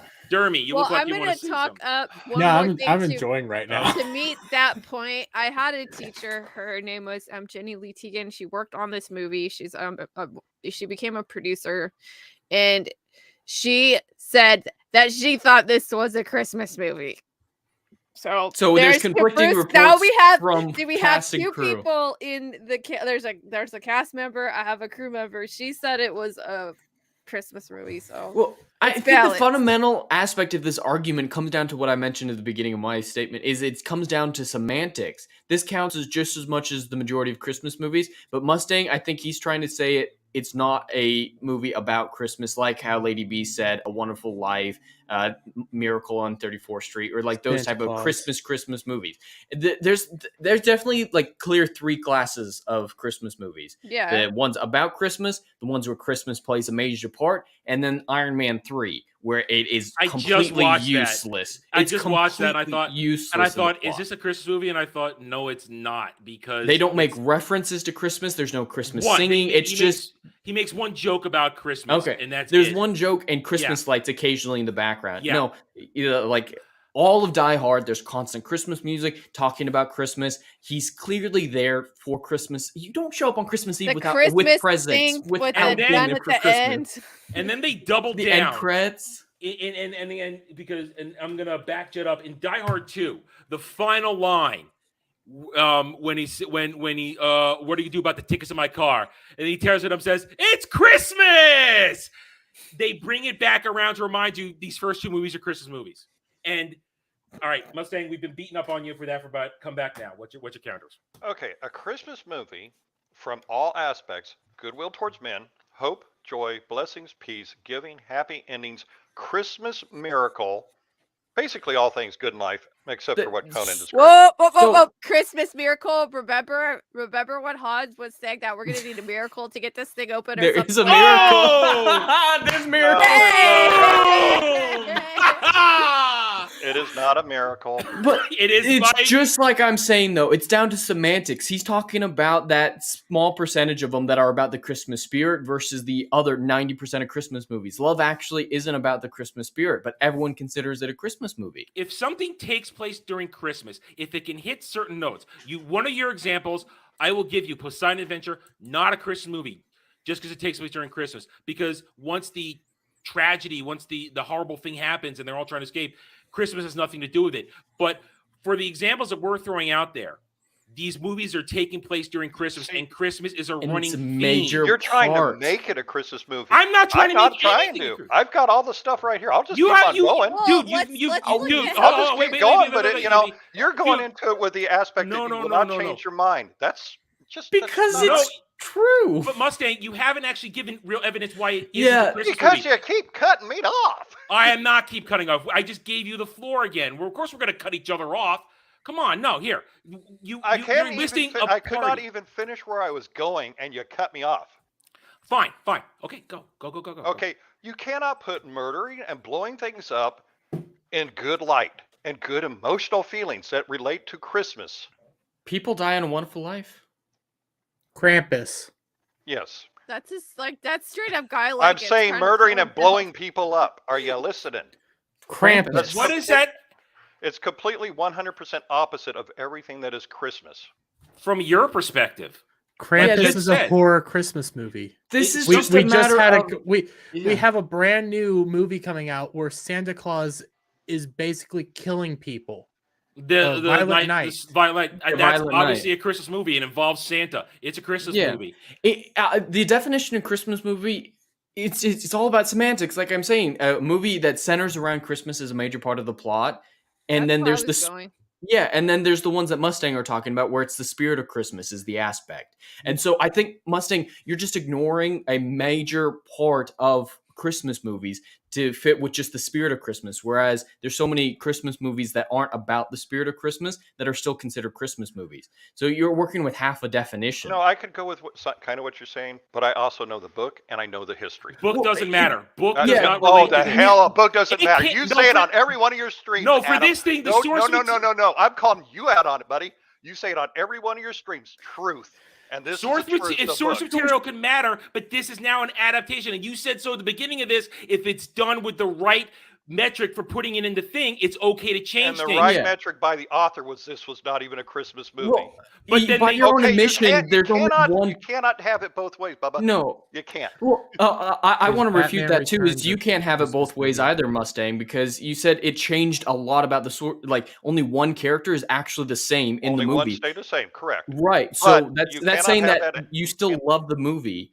And it's saying it's a great movie, and it's still a great action movie, and respecting the book. So, but it still changes nearly everything. So, if it changes everything to make it a Christmas movie, that contradicts your argument just as much as it does Adam's. Like I said, there are still things that are part of it. Al stayed the same the whole way through. But McLean's daughter died. Well, not McLean, Yeah, but the original died. that's a lot of changes. So I'm just saying, like, you can't say Adam's contradicting himself without seeing that But you're if doing you the want to same talk thing. about the truth, you got to talk about the book because the book is the But truth. it's not, but it's the source material. And the movie still is respecting at its core the source material, which was what I always say. We can always use Lord of the Rings trilogy as an example. It's not book accurate, but we all say it's respecting the truth, and it's great because it's respecting the lore. This is clearly the same thing. It's respecting the core aspects of the book, but it made changes. And when they produced the movie adaptation, they dropped it in as a Christmas movie. No, no. This Or movie maybe did not my even drop question- anywhere near Christmas. Yeah, I it was didn't say it just dropped July. it near Christmas. I said they dropped it in as a Christmas movie. I Okay, said they did as not a even Christmas movie. bill it that way. They don't have to. People You said know I they see did not Christmas. even put McLean. They didn't even put McLean in any of the previews leading up to it. I'm too young to. I've seen some of the trailers. They might have been made after the movie came out. Yeah, they were but I've made seen- after. The original trailers did not Okay. have him in it. It was all about the building. Oh, they and didn't then show those anything trailers Christmas. can't be taken as proof if they are not even including the main character. They can't be taken. They as didn't have proof. anything showing Christmas in them. Anything. They did not bill it that. They wanted to be this big giant building in downtown LA. Yeah, so they build it as that, but then the evolving of when it happens in Christmas, the population, the fans decided this is a Christmas movie. And as fans, as I always say, we have a certain level of right to dictate what something is once it's out there and it evolves. Like how many people that were even having this debate kind of shows that there is some merit to consider it a Christmas movie. I mean, I look at it this way: is like what by making it a Christmas movie and having Christmas be central to the plot, like how does it increase the stakes and how does it influence the movie? Like, could you just put in another holiday? Would it be as meaningful? And I'm not entirely sure. No. The family aspect of Christmas is really movie. important. Now, No, here, let me imagine put this out there. Die Hard Okay, as go ahead. Halloween. I can Or- imagine it as That would plus be to awful. Thanksgiving. Like the only other way I think Or this could New have the Year's. same emotional level would be if it was like Thanksgiving or something. But then why would there be an office party? People don't have office parties for that. This debate has been easy. You can have this any other time because this party was actually about Holly getting a promotion. So it could have happened any other time of the year. John could have been out there any other time, and he'd had the same. Alice does say that they co-opted it for that. It was originally a Christmas party, but then they're like, "Oh, we might as well celebrate at the same time." That's how Ellis described the party. So it was still a Christmas movie. I want to put something out there. We got sidetracked from it. If we go by the definition of what is a Christmas movie, it has to have all these things. Then the only Christmas movies we would have are Hallmark Christmas movies. Yeah, you're cutting out 95% of all Christmas movies, and those are fun by little nice sticking- movies. Yeah, but they're not. They are the innocent Christmas movie. I mean, it's too narrow of a definition. It's just you cut out Gremlins. Yeah, cut out Gremlins, Batman the Christmas Returns. movie. Gremlins, and there's plenty of violence and death and explosions in Gremlins. But it had other elements to it, and that's what I'm basing on. But it had all the same elements that are in this movie: family values, deep stories, Where was moments. Santa Claus in this movie? And don't tell me the little Santa Claus on the damn book. Well, Not every Christmas movie has Santa Claus in it. That is not a way Lucy. to define They it. mentioned Santa. They mentioned Santa. They reference it. Batman Returns doesn't have Why Santa. does Santa have to be in it to make it a Christmas movie? I'm going to give you the list. Okay, where is the goodwill, the hope, the joy? There's none of that. The hope that they can reconcile their relationship. Oh no, Die Hard 3, we already knew she was. We were told not- basically they were divorced. By the Die Hard 4, we know they were divorced. I'm just going to keep harping back. It's a matter of definitions. By your very strict definitions, you're cutting out the majority of Christmas movies ever made, and it's usually half of a definition.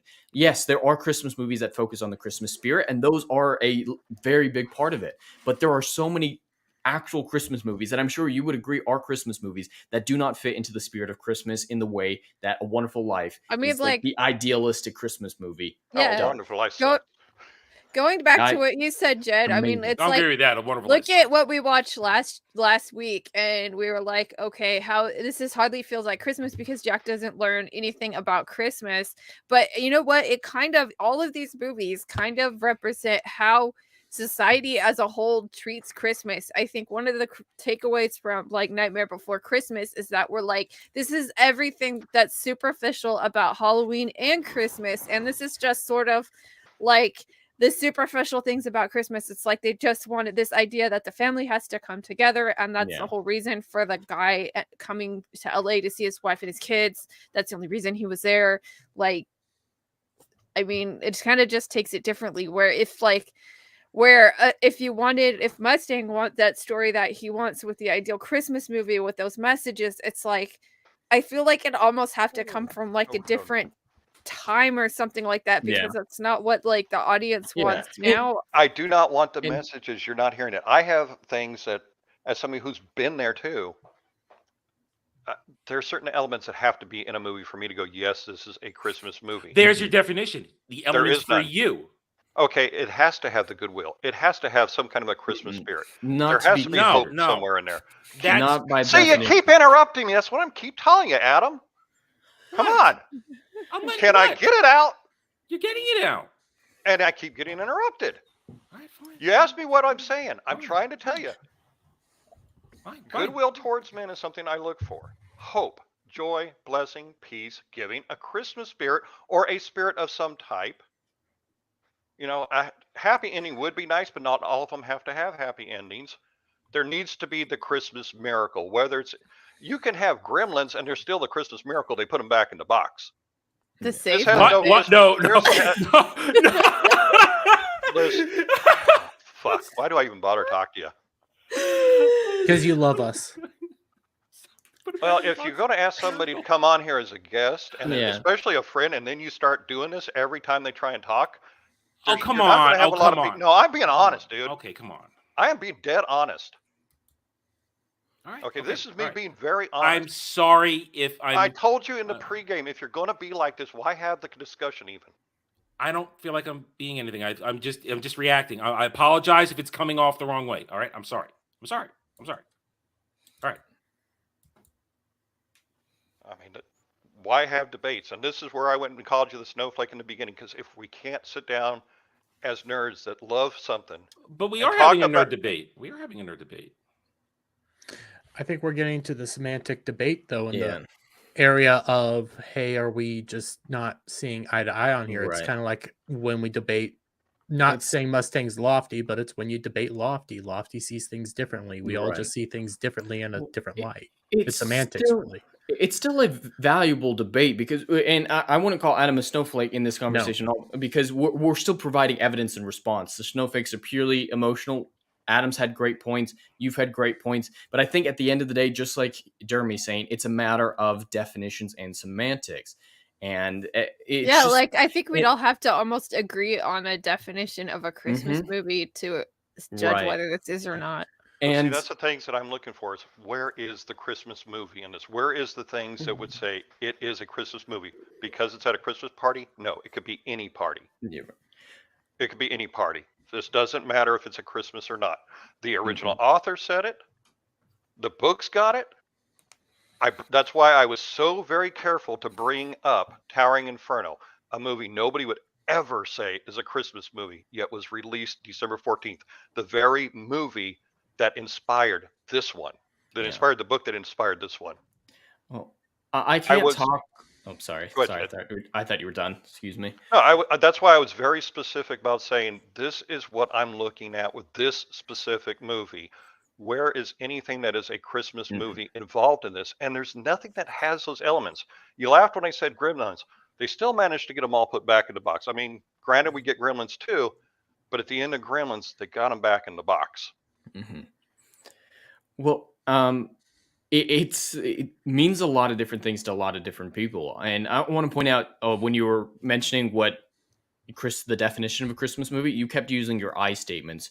I look for Christmas spirit. I look for this. And it means a lot of things to a lot of different people, especially me and Lady B can speak on this. We have a very non-Christian approach to Christmas, but some people would say Christmas, there's no such thing as a Christmas movie that's not about Jesus Christ. I know people who say that. And so the definitions very much change based on the person. And so at the end of the day, this is all about definitions.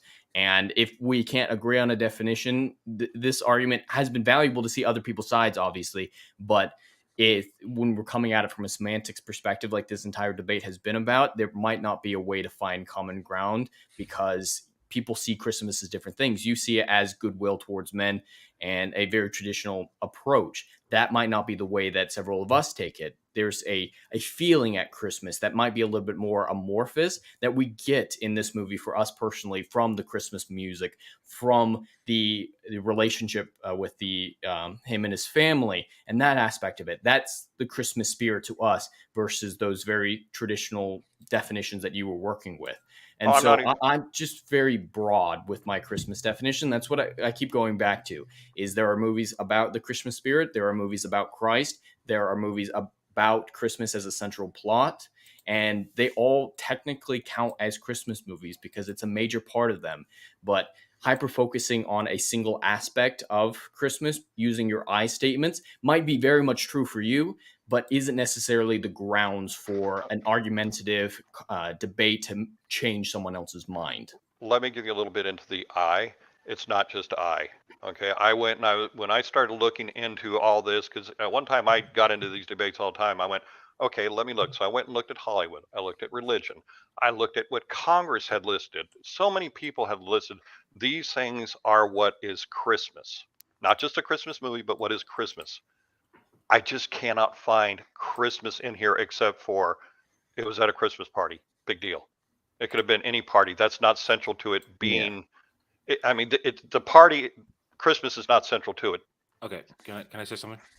I don't want to interrupt you anymore. I'm sorry if it felt like I was talking over you.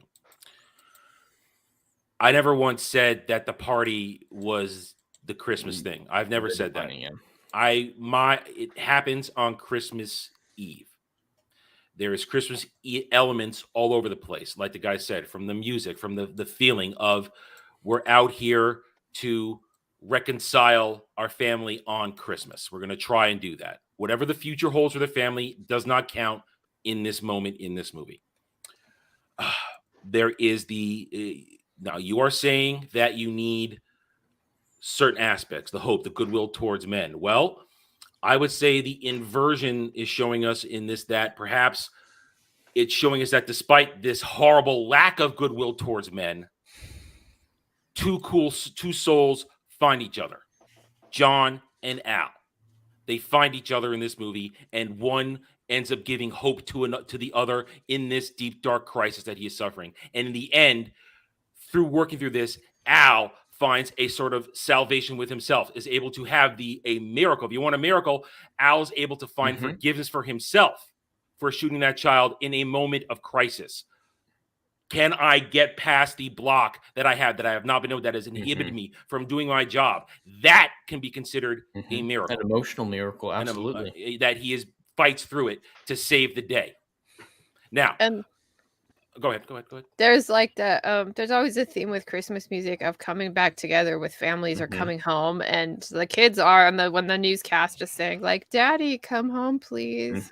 Yeah, and now, so go ahead. No, go ahead. Oh, just real fast, Mustang. You said I don't see anything Christmas about it besides the party. We've mentioned a lot of things in this entire debate. They're just not necessarily things that you value as aspects of Christmas, and so I think that's where the line is getting drawn as the sand is.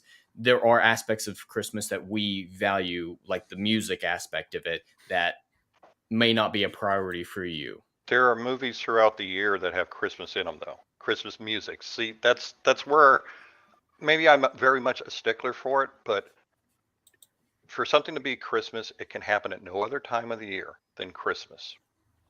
Question. Yeah. When you say that, you mean released on Christmas? No. I mean, okay. Because that's been one of your points here. That Miracle on 34th was not released at Christmas. It is a Christmas movie. There is no getting around. It's a dual. It's a dual movie. It's both Thanksgiving and Christmas. But no, it has to be a movie that without Christmas could not happen. This movie could happen at any other time. So that's part of your definition, then. Yes, absolutely. And I would, again, all due respect, I don't think that matters, because if it happens during a Christmas time, if the story is placed in that moment and filled with Christmas paraphernalia and imagery and all this stuff, then it can be you can then make the argument it's Christmas movie. To Jed's point, Iron Man 3 happens during Christmas, and I just watched it 2 days ago, and I didn't even realize until that watching, because it's that time of year now, that it's a Christmas movie, and I realized, yeah, just because it happens during Christmas doesn't make this a Christmas movie in this case. I can say, no, it's not a Christmas movie because, yes, one could, if you want to take some of the definition using, a couple miracles happen in that one, but it's not, there is no Christmas theme to it. There is a Christmas theme in Die Hard, and Die Hard 2 as well. So that's enough for me to say, just to begin the discussion. I will say Lethal Weapon 1 is a Christmas movie because it's happening during Christmas and events happening. And it's also, again, to borrow your definition, a miracle happens. Riggs finds self-redemption, finds a new family from his suicidal tendencies. Goodwill towards men, Roger and Riggs, goodwill towards each other, this bond form. You could say goodwill, again, Al, John, that kind of stuff. So I'm trying to fit this into your definition here. I would make the argument too that if it wasn't Christmas, they're like the character motivations to even go there wouldn't be there, because it's like, what did he say? But they'd been separated for over 6 months or something. He hadn't come for any other reason, and I'm sure there's like at least a birthday or something in the middle. The problem with that is it goes back to the other movies, though. I mean, but those are future movies. This is we're focusing on number you have one, to stay which in the moment. And having taking out Christmas as a defining factor, like you said, if you take out Christmas from this movie, does it change things? Well, A Wonderful Life, I'm always going to go back to it because I love that movie. You can take the event of Christmas out of it and barely change anything. Most of it takes place in the past, and it's just seeing what his life would have looked like without, or the world would have looked like without him. And so that is one of the definitive Christmas movies. Whether or not you guys like it, pretty much everyone considers it as one of the best Christmas movies. I won't argue that. I will. It's one of the best, but here's my argument with that one, Jed. It has an angel in it. That is one of the defining things for a Christmas movie. If you're spiritual. If you're spiritual. Yeah. Even if you're not, it's got an angel in it. Okay. Yeah. Well, there are a lot of movies that are non-Christmas related with angels in it. If Angels you can't be classify, part of the definition. if angels is your classification, then you would have to accept Legion as a right, literally takes place on Christmas, is about the apocalypse, has angels, and has a kid being born upon Christmas. Yeah, that's and angels aren't implicitly tied to Christmas. Like A Wonderful Life, one of the definitive Christmas movies. You take out Christmas, barely anything has changed. The emotional heart is still there. It's just about him seeing the world without him. Let me put this. So that can't be used to criticize Die Hard if that same criticism changes Wonderful Life. No, but it's got the reason why I don't like it anymore is it's just too many years and too much hammered in me. I loved it for years, but I wouldn't say oversaturation. It's oversaturation is what I'd say. But it had multiple elements that not just me, but so many different people look for in what they call a Christmas movie. You take out Lethal Weapon being at Christmas, it happens any other time of the year. I mean, we have to look at the sequels and say, any other time of year. Well, yeah, that's fine, but that's the definition you're operating on, and I fundamentally disagree with that definition. That if you could take it out, does it work? I just fundamentally disagree with it. What does Christmas have to do with it? If you take Christmas out, could this happen at any other time? Yeah, but it's still it's still in the middle of Christmas. The themes are still there. Even your themes are still there. For me, Christmas basically, to make something a Christmas story has to be based. Christmas has to be there. Like, it doesn't have to be centered around Christmas. It just has to take part during Christmas. I guess you could say it could happen, but in my opinion, I'm not sure it would happen because, like I said, he hadn't been there before. All right, let me ask. I'm going to give two examples. Let's go with a more closer one. Jingle All the Way. Yeah, Christmas movie, but it's about getting the present for the kid. That's all that's involved in it. It could have been about a birthday. It could have been about a birthday. Could have been about another major event. That's a Christmas movie. It's a bad Christmas movie as far as I'm concerned, but it is a Christmas movie. But it's just about getting the present for the kid. There's no the themes that you are attaching to it. You're right in your definition. Goodwill in the end, there could be goodwill because he gives goodwill to Sinbad at the end. But again, you have to loosely attach the rest of that, but it is a Christmas movie, whether you like it or not. And I don't like it. I think it's a bad movie. I don't like it at all. But it's a Christmas movie. But it's really just about getting the present. But it's set in Christmas. It's about the Christmas spirit, wanting to give the gift, give the good willing. But it could, like Jed said, you could could be a major birthday. It would be hard. It would be hard, but you could shift it around like that. So, second one I want to say, and again, this is historical, just because it happens on the day. I say it. Lion in Winter happens on Christmas Eve, and I consider Christmas movie because it just happens on that day. That's good enough for me.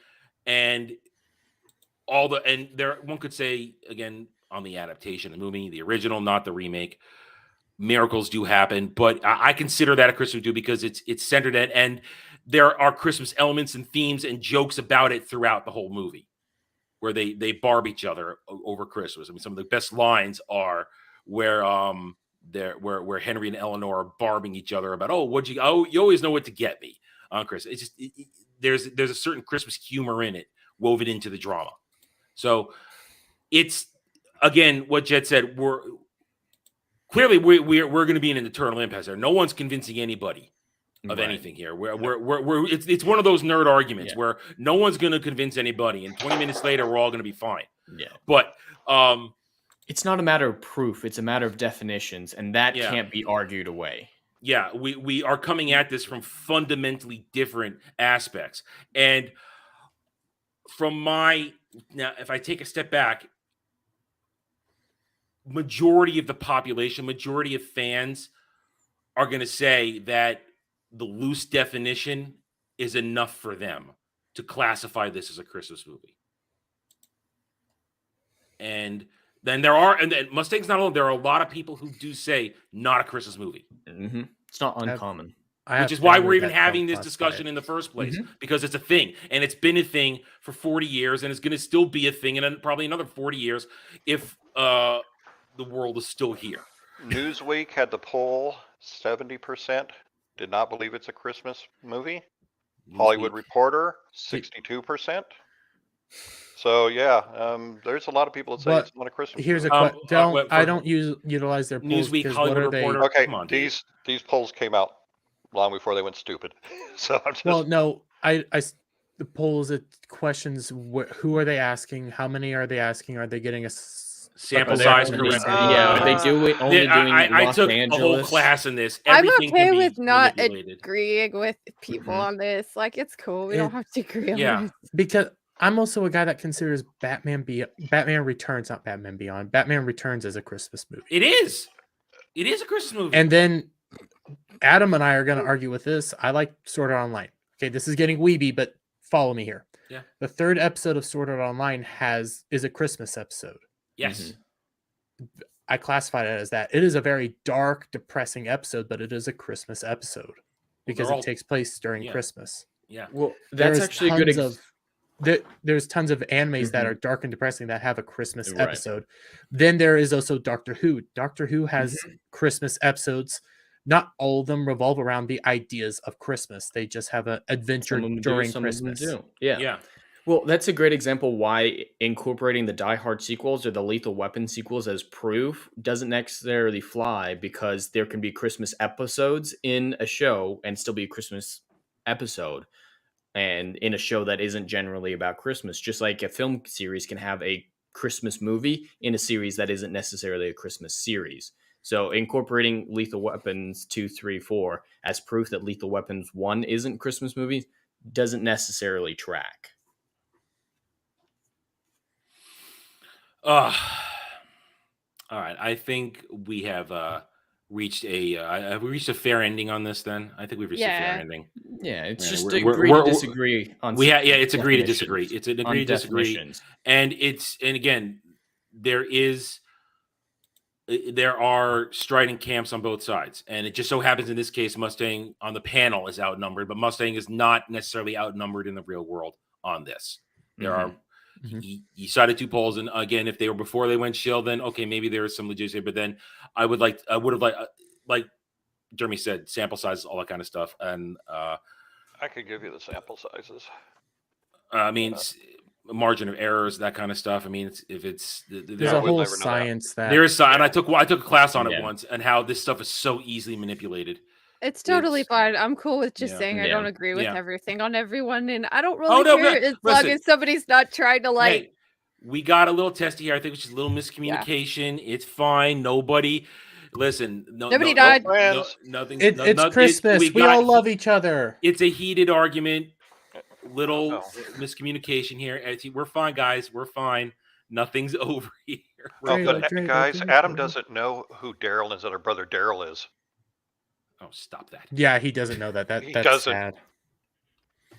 I'm so going to get you a shirt and send it to you, Adam. No. Bigfoot and his brother Daryl. No, I don't know. I'm sorry if I don't know redneck lore, redneck mythology. I don't know it either. It's all good. I'm willing to bet Lady B doesn't know it, but she gets a pass. I don't know it either. Why did she get a pass? Because she's a girl. It's sexist. There we go. I really don't care. I give Jed a pass because of his age. Hey, I've heard a lot of jokes. I haven't heard every joke in the world. Everything. Anyway, all right. Wait, you haven't? I thought you were here at the beginning of time. Oh, I knew that was coming. You knew I had to get one. I walked into that one. Oh, just an FYI. Newsweek's was 22,000 people. Hollywood Reporter, 1,200. Oh, the Hollywood Reporter and that right. The Hollywood Reporter one is not worth it. It's fine. The 22. It's fine. No. He's just giving the numbers. What's the fallacy that's called? An appeal to populace? Appeal to authority. Well, knowing him, they went to Stanford. Yeah. Well, appeal to authority, I don't think applies when it's populist. Appeal to authority would be appealing to Bruce Willis. That would be an appeal to authority. But appeal to you're right. Yeah. That's why when he said the figures, I went, nope, sorry. The sad thing is, we'll never get to see Bruce again. I don't think we'll ever see him in another movie. We don't need to. It might be good. He's we been understand used and abused. He did all that to try and make money for his family, I guess, because he knew he was on the way out. But it is sad. It's sad. But we still have everything he did before, good and bad. I like Hudson Hawk. It may be shit, but I like it. I kind of like the 2 episodes he was in Friends. Those are those are good. They have some charm to them. That's right. They do. Yeah. Well, he was a TV actor, so you know how to do it. Anyway, all right, guys, we're gonna wrap it up here. I'm hungry, and we've reached the logical conclusion of this, where agree to disagree, and we already gave our scores. So I want to thank the panel for being here. Jed, it's your choice next week. Have you settled on it for next week? We talked about it last week. Yep, okay, so it's definite. It's definite. Okay, so what are we watching? Good with it. I'm fine with it. What are we watching, Jed? What are we watching? Well, it's another matter of definitions, but we're going to be watching A Christmas Carol, Doctor Who.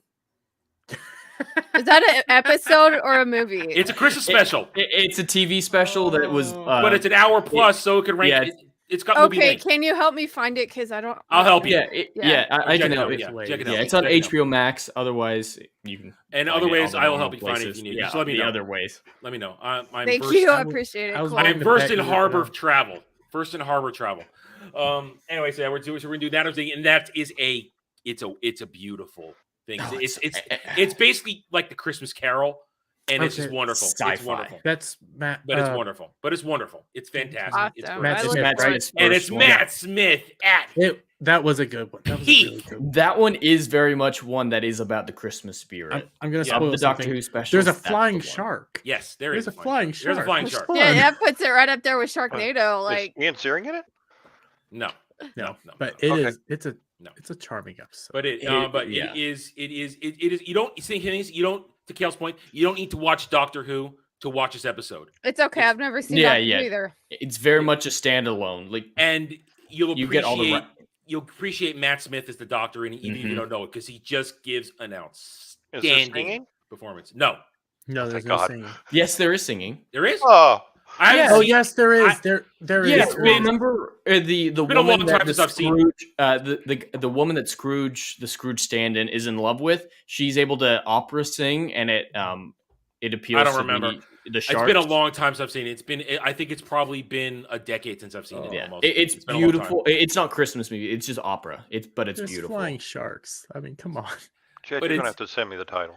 Don't ruin it. It's for a me, Christmas guys. Carol. I want to be excited. But it's both peak Christmas. What was it? And peak Doctor Who. It was what? Yeah, 2013. Was it 2010. 10. Sorry, 10. All right. Christmas 2010. Okay. That, you know, I see. I watched it in 2013. That's when I watched it. Yeah. 'Cause that's when I was doing my Matt Smith binge for the 50th.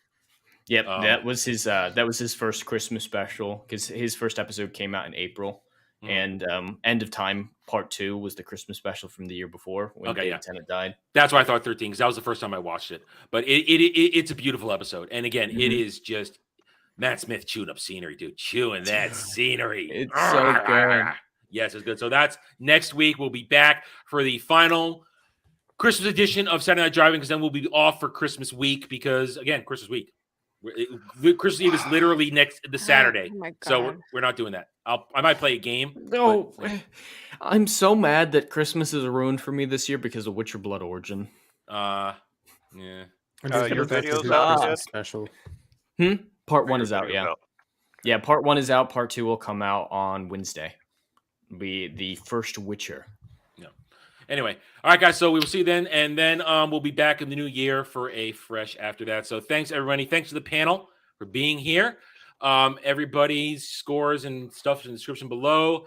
And chat, we love you. You guys powered through it with us, and thank you again. And then if you're watching this on the re-upload, share your comments in the comments below when I re-upload this tomorrow morning. And what do you think about our discussion? And we hope you enjoyed a good time. And we will catch you next week for the Doctor Who: A Christmas Carol. Good night, everybody. Have a Merry Christmas because it's Merry Christmas. Hey, Merry Christmas. Good night, everybody. Merry Christmas. Yippee. Chevron 1, loaded. For my ally is the Force, and the powerful ally it is. Life creates it, makes it grow. You failed your hunt. I am a Jedi, like my father before me.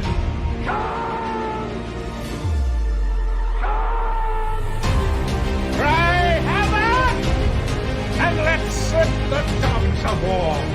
Chevron 2 is loaded. Conan, what is best in life? Crush your enemies, see them driven before you, to hear the lamentation of their women.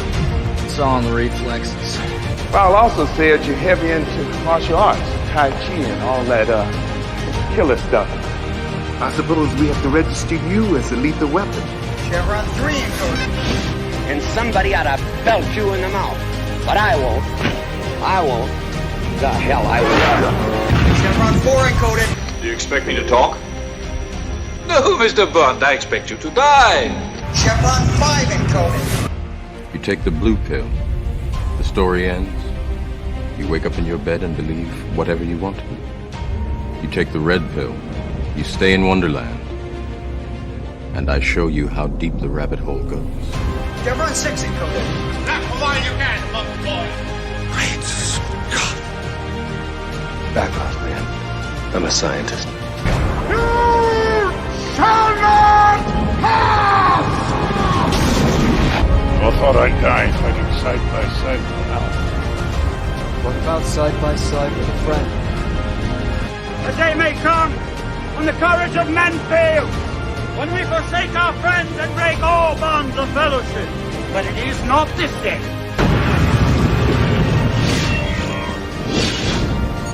Chevron 7 is